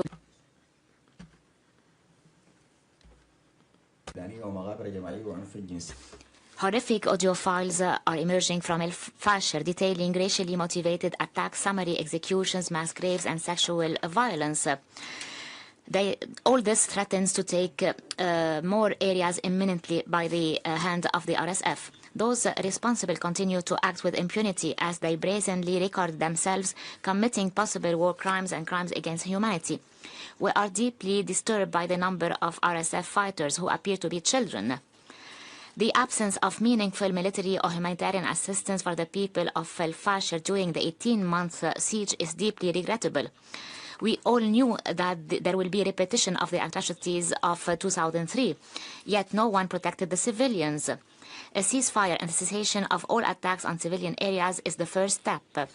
We need to hold all people responsible for those crimes accountable. We call for full implementation of arms embargoes and targeted sanctions on those found to be facilitating and fueling the atrocities across Sudan, including the UAE. At the end, we urge the Council to fully resource and support the FFM in producing a flash report, also to assess the role of external factors and share relevant information with the ICC to inform its investigation. Thank you very much. Merci, je donne la parole. Thank you very much. International Federation for Human Rights Leagues, please. and its Sudanese member organizations welcome the special session to address the catastrophic situation in and around al-Fashir. Reports from the city, including photo and video evidence shared by RSF members themselves, detail the RSF's systematic campaign of ethnically motivated atrocities, including mass killings, torture, rape, and targeted attacks against civilians fleeing the city. These same atrocities risk being repeated in Kordofan's besieged towns, in El Obeid, Kadugli, Babnusa, and Dalanj, where the RSF blockades, drone strikes, and shelling are killing civilians, whilst SAF reportedly prevent civilians from leaving El Obeid. Continued inaction by the international community will only enable further violations, just as we have seen the lack of accountability for earlier crimes has now created the conditions for the current atrocities in al-Fashir. Independent accountability efforts, such as those of the FFM, are crucial to counter this pervasive impunity. The Council must provide the FFM with adequate resources to urgently investigate and report on violations in al-Fashir before evidence is lost or destroyed. Their findings cannot just remain in a report, but must then be acted on by the international community, including by expediting existing ICC investigations and advancing inquiries into crimes in al-Fashir, expanding the UN arms embargo and enforcing with stronger monitoring, including transparent investigations into supply channels linked to the UAE and other countries providing arms to the warring parties, targeted sanctions against those perpetrating and enabling violations, and increased support for Sudanese civil society in their work documenting violations and supporting victims. Thank you. Merci. Je donne la parole à Legal Action. Thank you. Legal Action Word Web, please. What's happening in al-Fashir, the surrounding areas in the North Darfur and beyond, is not new. It is the outcome of decades of gross impunity. Every moment of inaction, every platitude uttered, is a choice to condone and even encourage that impunity. It is a choice that sides with the perpetrators of this sickening violence. Many survivors from Darfur have testified to us. Let us listen to them. When the city fell, everything became death, the houses, the streets, even the hospitals. I saw them line up men from the Zagawa tribe and shoot them. They beat us, insulted us, and took girls away in cars. We walked for hours among the dead, stepping over bodies of people we knew. They shouted, "You are Zagara, aren't you?" They raped me. In front of me, they killed a woman. They said, "Either we rape you or we take your daughter." I said, "Rape me, but leave my daughter." So they beat me and raped me. We have hundreds more of these testimonies. They confirm that these acts are neither random nor isolated. They reflect a coordinated, consistent pattern by members of the RSF, clearly constituting war crimes, crimes against humanity, and genocide. Members of this Council, how will you ensure that all states and private actors immediately cease all forms of material support, supply of arms that fuel the atrocities committed by RSF in al-Fashir and across Darfur, or face accountability for... Foundation. Merci, Monsieur. Thank you, sir. Once they took over al-Fashir, the militia of the Rapid Support Force started to commit massacres which were ethnically motivated. They killed 2,000 people during the first week after they entered the city. Despite the fact that they did accept a humanitarian truce proposed on the 6th of November, they continued to carry out attacks against IDP camps in al-Fashir, attacking particularly women, subjecting them to sexual violence and using collective rape and other atrocities as a weapon of war. A few days after they took al-Fashir, the militiamen burnt the bodies of civilians to hide the evidence of their crimes, and then celebrated their victory with the remains of the victims in the background. Sir, the Eliska Relief Foundation would like to emphasize that these appalling attacks against civilians in al-Fashir will not stop until the members of this Council and observer states exert all possible pressure on the UAE to stop financing the militia and stop providing it with military support. We urge the establishment of investigative missions which can get to al-Fashir to meet the survivors and the families of the victims, and we urge this Council to dissuade all other neighbouring countries, including Chad, and particularly Chad, to become complicit in the conflict in Sudan by providing Emirati arms to the RSF. Thank you. Thank you. Geneva Institute for Human Rights, please. سيد الرئيس أتحدث إليك. Thank you very much. I'm addressing you today on behalf of the Geneva Institute for Human Rights to express our support for the holding of this special session at what is a crucial moment in the armed conflict in Sudan. Sir, this year we're celebrating 30 years of the right to protection. What has happened in al-Fashir is a demonstration of how the international community has to prove its credibility in fully implementing that principle. We urge the Council to start by strongly condemning the flagrant violations of international human rights law and international humanitarian law committed by the Rapid Support Forces in al-Fashir and elsewhere. Secondly, we demand an independent international mission of inquiry in Sudan and an urgent report being submitted as soon as possible by it to this Council. Thirdly, we urge the UNGA to forward the investigation report when completed to the Security Council so that that body can take whatever measures are necessary. And we would further like to see the mandate of the International Court of Justice expanded to cover the whole of the Sudan. Lastly, we think that silence from this Council would be tantamount. Thank you. Thank you very much. International Alliance for the Defense of Rights and Freedoms. It is my honor to deliver this statement on behalf of the Alliance International pour la Défense des Droits et des Libertés Idle and the Global Center for the Responsibility to Protect. More than 20 years ago, the world witnessed the horrors of the Darfur genocide. Today, the fall of al-Fashir has sparked another wave of devastation and atrocity crimes. The city's capture has unleashed attacks against civilians with credible reports that the RSF has killed, raped, abducted and tortured civilians, frequently targeting them based on ethnic identity. Satellite imagery and the survivor testimonies indicate door-to-door executions and the deliberate destruction of civilian infrastructure. These crimes may amount to war crimes, crimes against humanity, and/or acts of genocide. Today's reality underscores the urgent need for decisive international action to protect vulnerable populations. We commend the Human Rights Council for convening today's special session at such a critical moment and thank defenders for their vital role in mobilizing civil society. We call the Human Rights Council to support the resolution before you and request a fact-finding mission to investigate violations in and around al-Fashir, including the role of external actors, and provide actionable recommendations. Every government and the institution has the responsibility to protect. We call upon the member states. Thank you. Next speaker, International Institute for Rights and Development. Mr. President, as RSF fighters shoot civilians on air, rape women publicly, and as people survive famine by eating leaves, the world still glorifies the UAE as a global hub. It is not only reason we have lost, perhaps it's our humanity, as satellite images continue to show blood-stained land and scattered body, what UN experts call a Rwanda-level genocide and unmatched barbarity.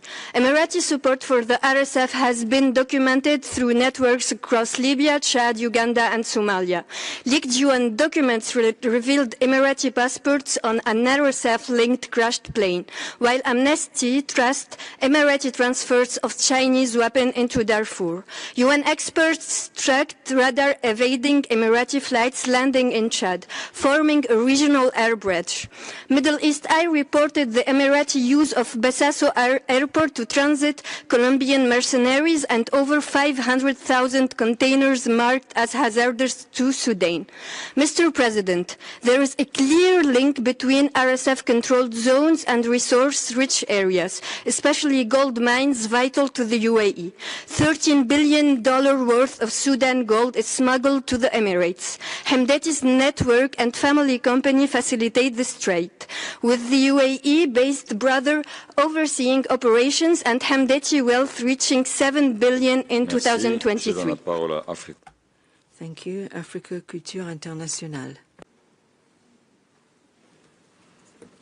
Monsieur le Président. Thank you, sir.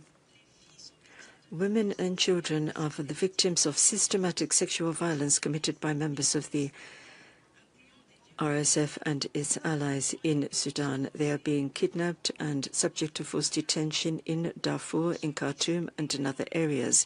Children are being recruited by force into fighting militias.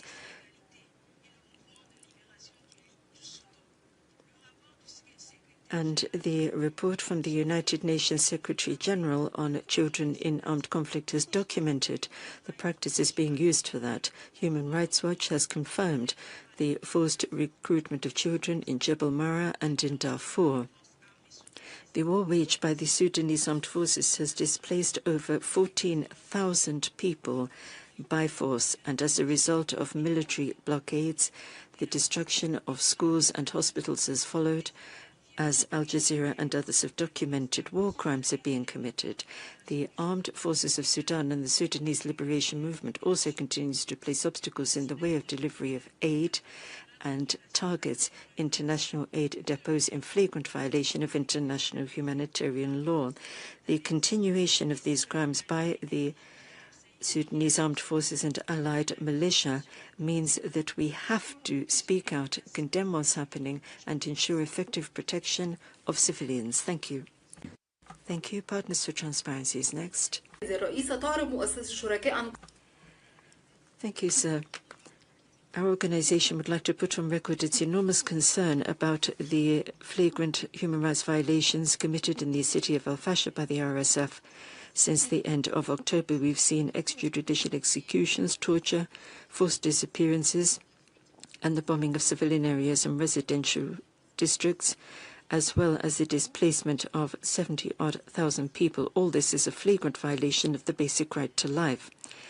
The delivery of humanitarian aid is being impeded, and the RSF is even attacking shelters. We know they've carried out sexual atrocities, including gang rape.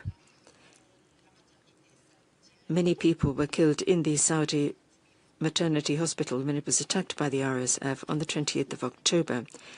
At least 25 women and girls have been subjected to collective rapes in the shelters around the University of al-Fashir. We demand strongest possible condemnation of all these abuses and atrocities and demand the establishment of an independent international mission to investigate what has been done in al-Fashir and to consider the involvement of the United Arab Emirates in the provision of militia and munitions and arms to the RSF through Libya. Thank you. Interfaith International. Thank you. Interfaith International. Faith International expresses its deep concern over the escalating violence and the grave human rights violations in and around al-Fashir. The destruction of places of worship, including mosques and churches, the targeting of civilians, and the spread of extremism and hate-based narratives are deeply alarming. Acts of racial and ethnic discrimination must end immediately. We call on parties to respect the ceasefire and to open safe corridors for humanitarian access to civilians in need. The ongoing destruction of infrastructure, hospitals, residential areas, as well as reports of rape and indiscriminating bombing constitute war crimes and crimes against humanity. Those responsible must be held accountable. Our organization firmly believes there is no military solution to the Sudan crisis. We support diplomatic and political negotiations aimed at achieving a sustainable civilian-led transition that can build democratic institutions and end the culture of impunity. We thank the Council for convening this special session and urge the international community to act decisively to protect civilians and to support efforts for peace, justice, reconciliation in Sudan. I thank you, Mr. President. Thank you. Thank you. African Center for Democracy and Human Rights Studies, please. Thank you, Mr. President. The African Center condemns atrocities committed in al-Fashir since its fall to the RSF after 18 months deadly siege, where beleaguered residents were forced to eat animal fodder to survive. Any aggression against civilians and non-combatants alike is a crime abhorrent to the Islamic faith and all canons of civilized life, and the perpetrators must be brought to justice. In this regard, we note the arrest of an RSF field commander. However, the magnitude of the atrocities commands more action to hold those responsible accountable. We draw attention of the Council to the ethnic cleansing currently taking place in Khartoum, where the security forces randomly arrest and summarily execute innocent civilians because of their ethnic or regional origins. A campaign of forced evictions and selective demolition of whole residential areas inhabited by displaced people, mainly from Darfur and Kordofan, is taking place in the environs of Khartoum. And thousands of victims of this inhumane campaign, including whole families, are left without shelter. The Army's rejection of all attempts to end the armed conflict through negotiated settlement is aggravating the humanitarian situation. Such intransigence is behind the failure of the indirect talk held in Washington, D.C. last month. It is our belief that what happened in al-Fashir was preventable had the Army agreed to a ceasefire arrangement for humanitarian purpose during the Washington talks. Merci. Je donne la parole Thank you. à Algora. Thank you. Algora Community Development Association, please. Mr. President, Algora Community Development Association expresses its deepest concern and strong condemnation of the horrific violations being committed against civilians in al-Fashir, the capital of North Darfur. The ongoing killings, shelling, and starvation, together with the denial of medical and humanitarian access, represent grave breaches of international humanitarian and human rights law. We call upon Sudan's leaders and the international community to act urgently to end these atrocities, protect civilians, and ensure safe and unhindered humanitarian access. Reason and unity must prevail to stop the bloodshed and preserve Sudan's national cohesion and dignity. We urge this Council and the international community to uphold their moral and legal responsibilities to stop the violations and deliver immediate humanitarian relief to the people of Sudan. Thank you. Merci. Thank you. Rencontre africaine pour la défense des droits de l'homme, please. Monsieur le Président. Thank you, sir. 22 years after the genocide in Darfur, the international community is still sitting on its hands watching a new cycle of ethnic cleansing in Sudan. Carpet bombing, destruction of hospital infrastructure, of aid stocks, extrajudicial executions and depriving people of aid through humanitarian corridors are war crimes as far as we're concerned and crimes against humanity. We demand technical and financial support to the International Commission of Inquiry so that it can fully discharge its mandate. We also demand that all the belligerents involved in these human rights and human rights international law violations appear before international courts. We urge the creation of a sustainable ceasefire and a political and diplomatic solution to this conflict. This is the only way of ensuring real, credible protection for civilians and helping the Sudanese people to realize their dreams. We urge all the parties in the conflict to protect civilians in line with international human rights law and international humanitarian law and in line with the relevant UN resolutions. We reiterate our support for and solidarity with the Sudanese people. Thank you. For development. Thank you. Forum for Development and Human Rights Dialogue. السيدات والسادة ممثلي الدول تعرب منظمة ملتقى Distinguished delegates, our organization, which is based in Egypt, would like to express its deep concern over the continuous deterioration of the humanitarian and security situation in Sudan since the outbreak of the armed conflict in April 2023. This has caused increasing suffering among the civilians and poses a serious threat to the stability and unity of the state. We reaffirm our support for the sovereignty, unity, and territorial integrity of the Republic of Sudan, including the importance of preserving the state's legitimate institutions. They are the main safeguard for protecting citizens and maintaining public order and stability. We urge all parties to fully comply with the international humanitarian law and ensure the protection of civilians and vital infrastructure. We strongly condemn all grave human rights violations and war crimes committed against civilians in Darfur and other regions. We stress the need for accountability and an end to impunity for all perpetrators. We also call upon regional and international actors that provide forms of support or political cover to armed groups operating outside the frame of the state, including the RSF, to cease all actions that undermine stability and peace within Sudan. And we call upon them to respect the international legitimacy and principles of Sudan's unity and sovereignty. And thank you very much. Merci. Thank you. The next speaker is the Mayona Association for Human Rights and Immigration. Thank you. We express our profound alarm regarding the catastrophic and escalating crisis in Sudan. Credible reports confirm widespread, systemic mass atrocities and grave violation of international law. We condemn the indiscriminate attack on civilians and civilian objectives. These actions violate the principle of distinction, proportionality, and the duty to take all feasible measures to minimize harms to civilians. We cite alarming reports of extrajudicial killing, forced displacement, and systemic use of conflict-related sexual violence, acts which may constitute war crimes and crimes against humanity. We are also concerned by reports regarding the alleged involvement of external actors in providing support to the parties engaged in hostilities. These actions prolong the violence, violate international norms, and render external actors complicit in the atrocities. We demand an immediate cessation of hostilities and robust protection for civilians. The deep-rooted impunity must be broken by ensuring all perpetrators are held accountable through credible, independent mechanisms.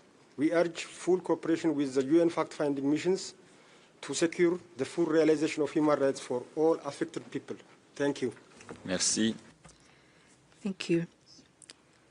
That was the last statement that we can accommodate. I've been informed that some delegations have requested the possibility of exercising their right to reply, and I start by giving the floor to the distinguished representative of the United Arab Emirates. You have 3 minutes. Thank you, Mr. President. My country has asked for the right to reply to the as a representative that is a concerned party. The Sudanese armed forces are trying to get back all possible venues in order to to forget about the violations that you have wrongly accused us of doing. Instead of putting an end to the war that has been ignited, now all the campaigns are being launched in order to distort our image. And this is an attempt to put an obstacle to all peace efforts. We would like to say that all reports have been documenting the violations of human rights and the international humanitarian law, by the Sudanese armed forces. The Sudanese armed forces have turned down peace despite of the major efforts played by the Quad and the United States. With the support of our country, this would have prevented the latest escalation in al-Fashir region and would have allowed access to humanitarian aid. The United Arab Emirates would support all the calls that call for an immediate ceasefire, and we call upon all parties to the conflict to respect their humanitarian and legal obligations and put the interests of the Sudanese people first, because the people are the ones that pay the price of this atrocious and absurd war. The United Arab Emirates would like to reiterate its commitment to collaborating with its international and regional partners, including the Quad, in order to launch a transitional process that will pave the way for the establishment of an independent government that will not be under the control of warring parties. Mr. President, those who are pretending that they have helped build the glory of other countries, they have to look at what they are doing, and they have to consecrate their efforts to building their country instead of perpetrating lies. At the end, the nations are not built upon destruction. They are built based on peace and dialogue. We shall not forget that the Port Sudan Authority is a party that is trying to get the sympathy of the world, but it is the same party that has made atrocities in Darfur 20 years ago. And it has also taken the power over the authorities that were elected in 2021. Thank you very much. Merci. Thank you. The distinguished representative of Chad.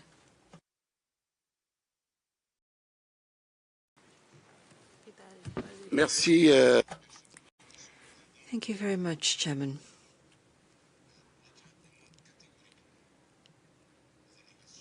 Chairman, we firmly reject the allegations made against us by some non-governmental organizations which have suggested that we are making it easier to deliver weaponry into Sudan.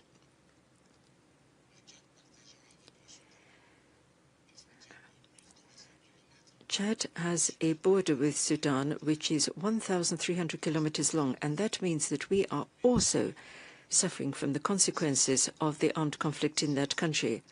We've got security problems, financial issues, economic problems, enormous, all of them being exacerbated by this. Hundreds of thousands of Sudanese refugees, and we think the total at the moment is now over 1 million, have fled into Chad. They've settled in our country, and the numbers are growing by the day, literally by the day. We were already facing massive humanitarian challenges. Now we have another one. Our people show exemplary solidarity and hospitality in welcoming their Sudanese cousins into Chad, but that is being seriously tested, and we need international cooperation and solidarity if we're going to actually be able to meet properly what is a very heavy responsibility. Crisis situations in our neighbors mean that we are a subsidiary victim of those conflicts. We are under considerable pressure in humanitarian terms because of this. We want to see a negotiated political solution to this conflict to be reached by all Sudanese working together. Dialogue is what we want to see to bring that about, and we will be only too happy to cooperate with all the Human Rights Council mechanisms in existence if it will help to improve the human rights situation in Sudan and protect civilians, and help to deal with all the other issues we need to tackle if we're going to have full respect for international human rights and international humanitarian law. In conclusion, Chad is not, I repeat, not involved in any of the actions accusations of which have been leveled against us. We are neutral in terms of the conflict in Sudan, and we want to have peace talks to bring that conflict to an end. We have to see a renewal of negotiations to move towards a lasting ceasefire and, above all, a lasting political settlement, because we're not going to have peace in Sudan unless we do that. And without peace in Sudan, Chad's under threat as well. Thank you. Thank you. I see no further requests for the floor.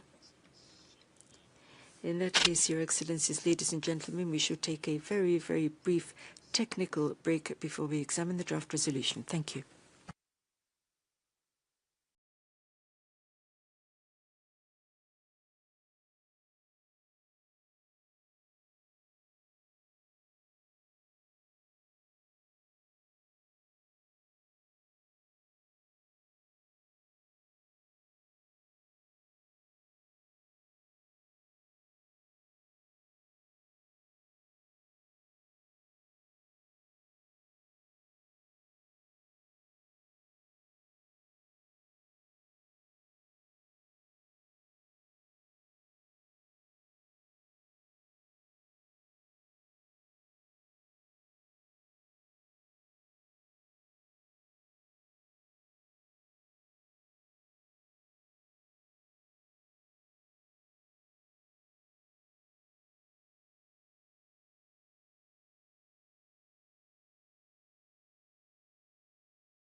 Excellences, distingués collègues. Your Excellencies, distinguished colleagues, we will follow the usual procedure, as was the case in previous sessions of the Human Rights Council. I would like to recall the key points.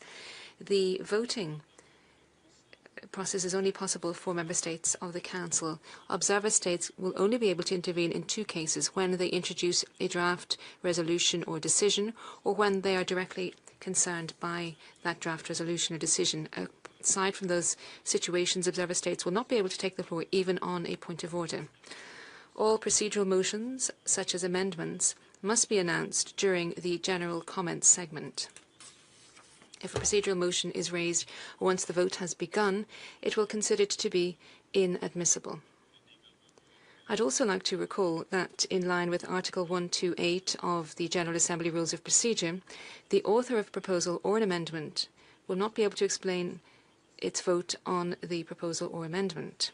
And lastly, may I recall that during the vote, the speaking time is limited to 3 minutes.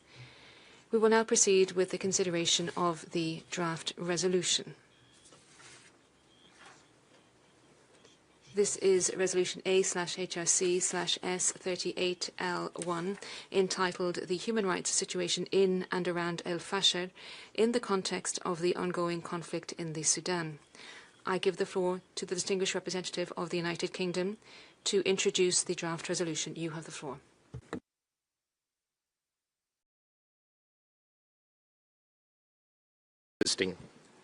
Thank you, Mr. President.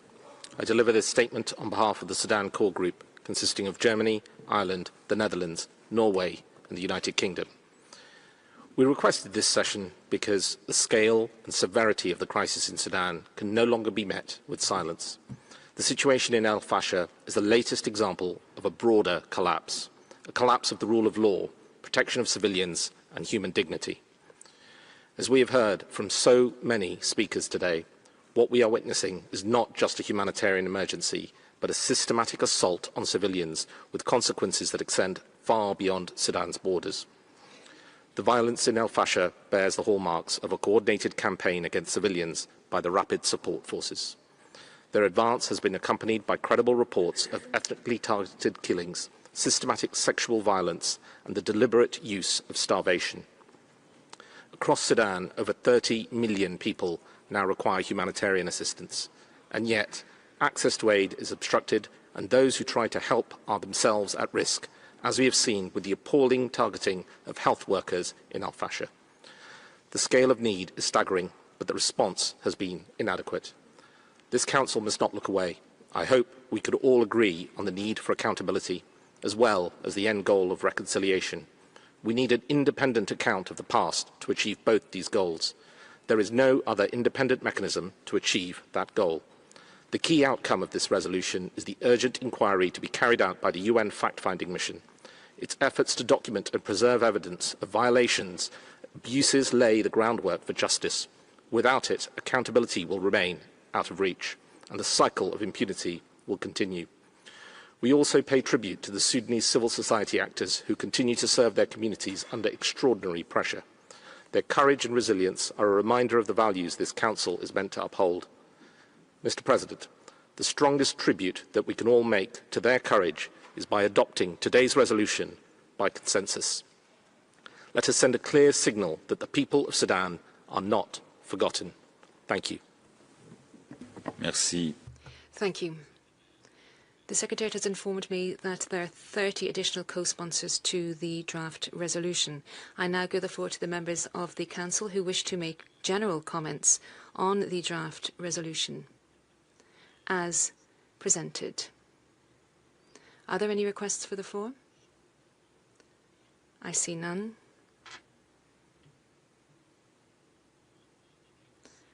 I've also been told that Sudan will not take the floor at this point in time as a concerned country. Is that the case?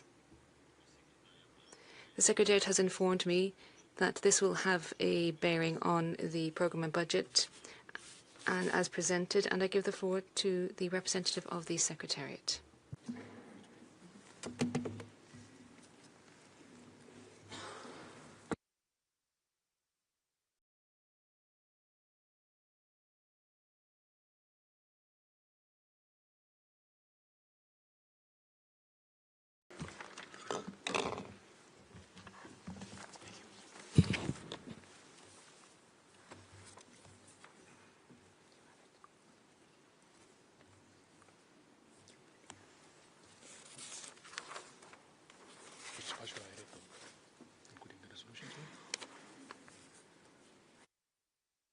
Okay, we do this later. Nous allons maintenant prendre... We will now take action on draft resolution A/HRC/S38L1 as presented. And I give the floor to members of the Council who wish to explain their vote before the vote. I call upon the distinguished representative of Sudan. شكرا جزيلا سيد الرئيس. Thank you, President. Sir, we wish to express our thanks to all states and all organizations who have condemned the actions carried out by the terrorist militia and the state sponsoring it, that is the UAE. We would like to extend our thanks to countries who have worked with us to amend the draft resolution during consultations pertaining to this text. We also thank those who drafted this draft resolution because they've taken into consideration our observations. We also wish to thank the Office of the High Commissioner for Human Rights for the work in documenting these atrocities. As regards the draft resolution, some paragraphs are positive and warrant acceptance. And we would mention, for instance, paragraphs that condemn the activities carried out by the militia and extrajudicial executions, arbitrary detention of civilians and the recruitment of children, as well as rape as weapons of war and other forms of violence. We very much appreciate the paragraphs that have restated this Council's commitment to respect the sovereignty of Sudan, its territorial integrity as well. We are in agreement with the paragraph which refuses to introduce a parallel force or authority in zones and areas that are controlled by the support forces. We will not go against this draft text. However, we reject a number of paragraphs, and we would like this to be reflected in the records of this session. I'll start out by the preamble, and I'll look at paragraphs 11 and 12 of the preamble.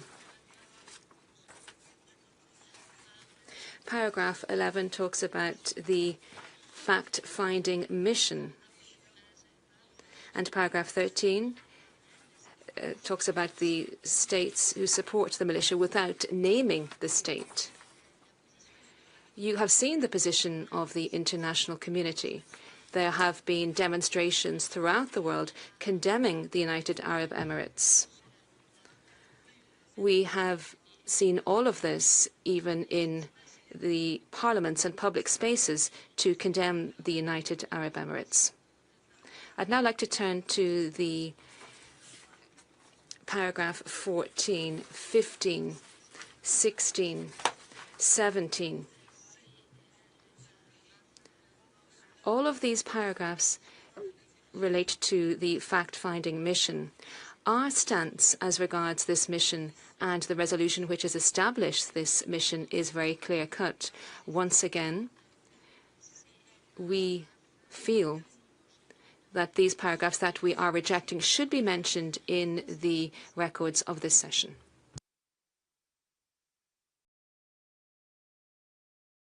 Ambassador, you have 3 minutes. Please come to the end of your statement.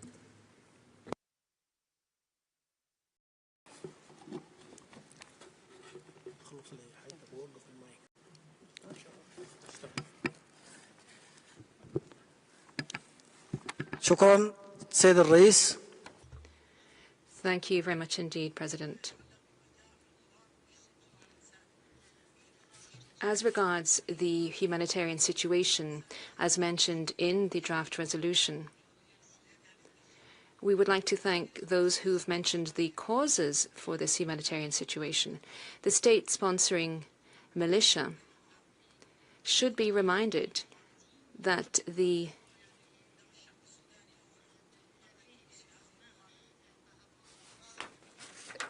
you take responsibility for the blood shed in Sudan. Demonstrations across the world have condemned this, and that we believe is sufficient. We would like to see that the international community will condemn you and bring you to justice. Thank you, sir. Merci. Je donne la parole au distingué. Thank you. I give the floor to the distinguished representative of Colombia. Gracias, señor presidente. Thank you, sir. Assistance between human beings is what has given us power as mankind. Recently, during the meeting in Cairo, our President Gustavo Perez has expressed Colombia's solidarity and announced the sending of humanitarian aid through a body to address 2 genocides that are unfolding across the world in Gaza and Sudan. Colombia has supported the convening of this special session of the Human Rights Council because of our consternation at the atrocities committed by the Rapid Support Forces in al-Fashir and in the regions of Darfur and Kordofan, with the participation of foreign mercenaries. Participation that we have rejected in several sessions and panels of this Council. It is relevant to point out that in the draft resolution, reference is made to these atrocities, including the assassination of civilians, women, young girls and boys, as well as indiscriminate attacks on civil infrastructure or the assassination of humanitarian and medical staff. At this special session, we would like to restate that Colombia stands beside the victims and that our message is one of peace and respect for human rights and international humanitarian law. That is why we will vote in favor of the draft resolution if there is a call for a vote. Thank you very much, sir. Thank you. I call upon the distinguished representative of China.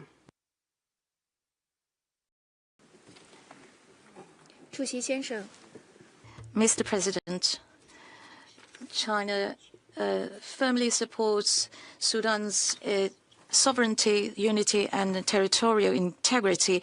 We also support the efforts made by the government in promoting political process and safeguard national security.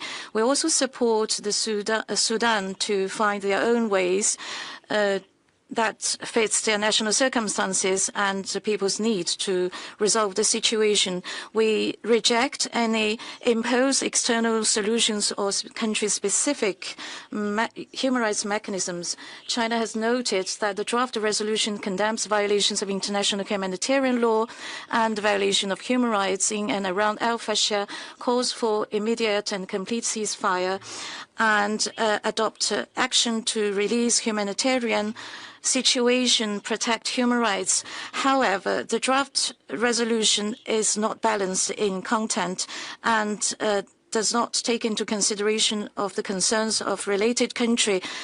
It has mentioned and also expanded the mandate of the fact-finding mission. Based on the given the above and underpinned by our principle, China constructively participates in the consultation of the resolution. We have requested a more balanced text. And in this regard, China will not join the consensus on this resolution. Thank you, Mr. President.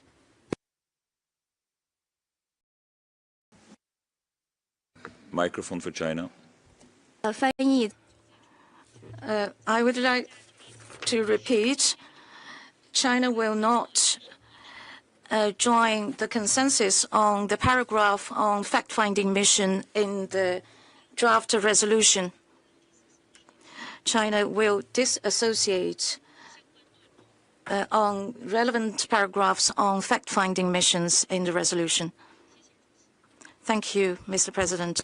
Merci. Je donne la parole. Thank you. I call upon the distinguished representative of Kuwait. Shukran, Sayyid al-Rais.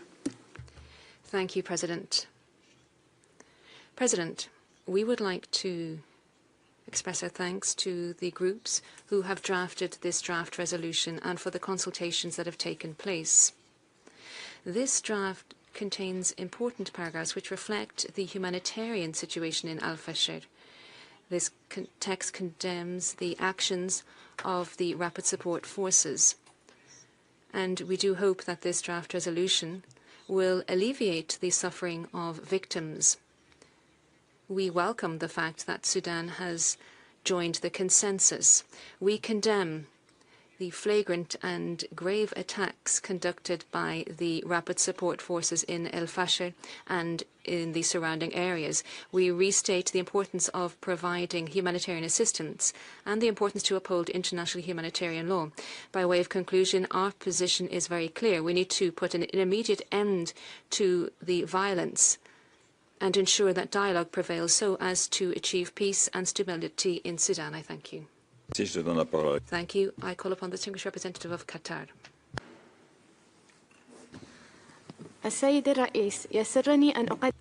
Thank you, President. It is an honor for me to take the floor to make a number of comments on the draft resolution. I would like to thank the groups who have facilitated consultations on this text.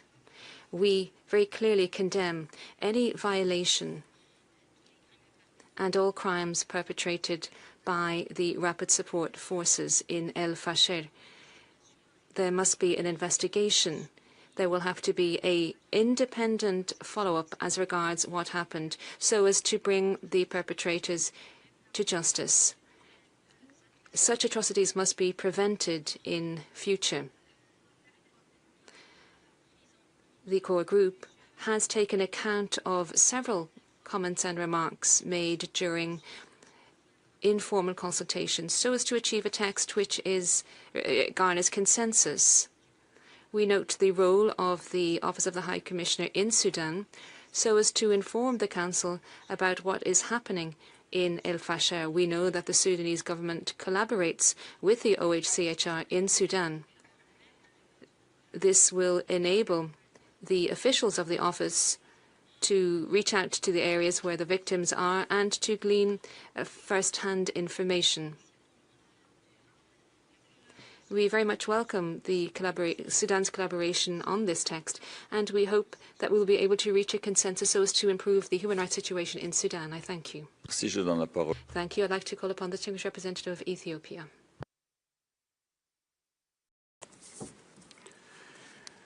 Thank you, Mr. President. Ethiopia joins consensus on this resolution in light of the gravity of the humanitarian and human rights situation in and around al-Fashir and out of solidarity with the people of Sudan. At the same time, Ethiopia wishes to formally disassociate itself with operative paragraphs 14, 15, and 16, as well as all other references to the fact-finding mission. Ethiopia has consistently maintained that creating or expanding international investigative mechanisms without the consent of the country concerned is neither constructive nor conducive to a sustainable solution. We continue to hold the view that the African Union and IGAD remain the central and legitimate actors in supporting Sudan towards peace, dialogue, and accountability. We request that the statement be reflected in the records of the session of the Council. Thank you, Mr. President. Merci. Je donne la parole au distingué représentant du... Thank you very much. Ghana, please.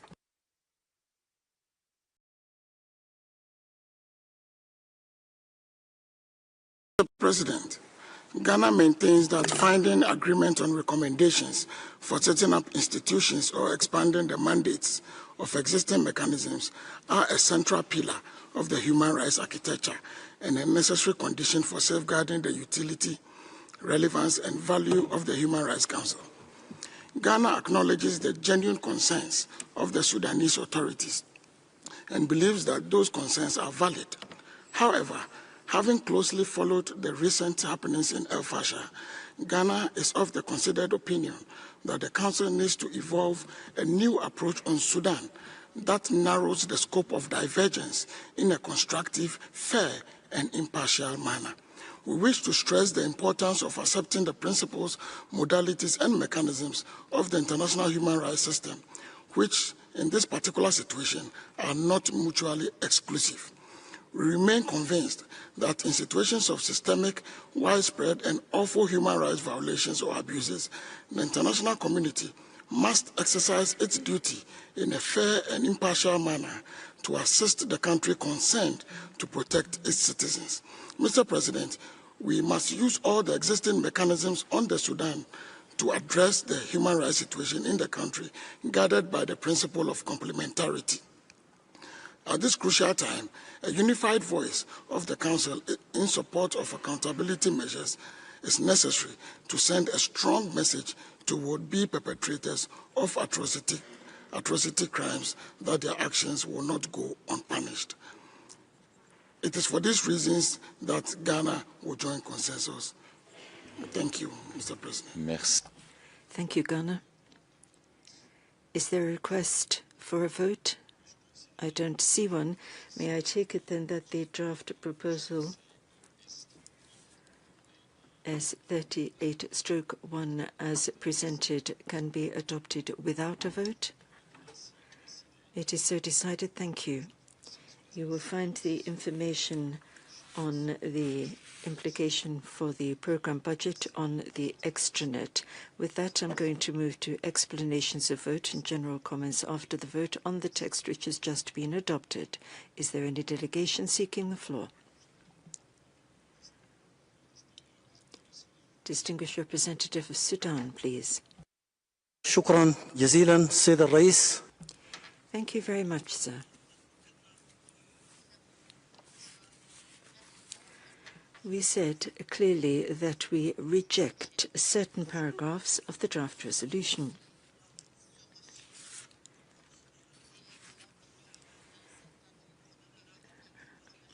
And that is an opinion also shared by several fraternal countries for whose support we are grateful. Let me recall one or two essential points, however. On the humanitarian situation in Sudan, let me remind you of the situation there. We are always trying to get humanitarian aid in quickly and distribute it to every region of Sudan, including those which are at the moment under the control of terrorist militias. A Sudanese is a Sudanese. All parts of Sudan are Sudan. On justice and impunity of those who have perpetrated human rights violations, we operate the complementarity principle, and on the basis of it, we cooperate with all human rights mechanisms.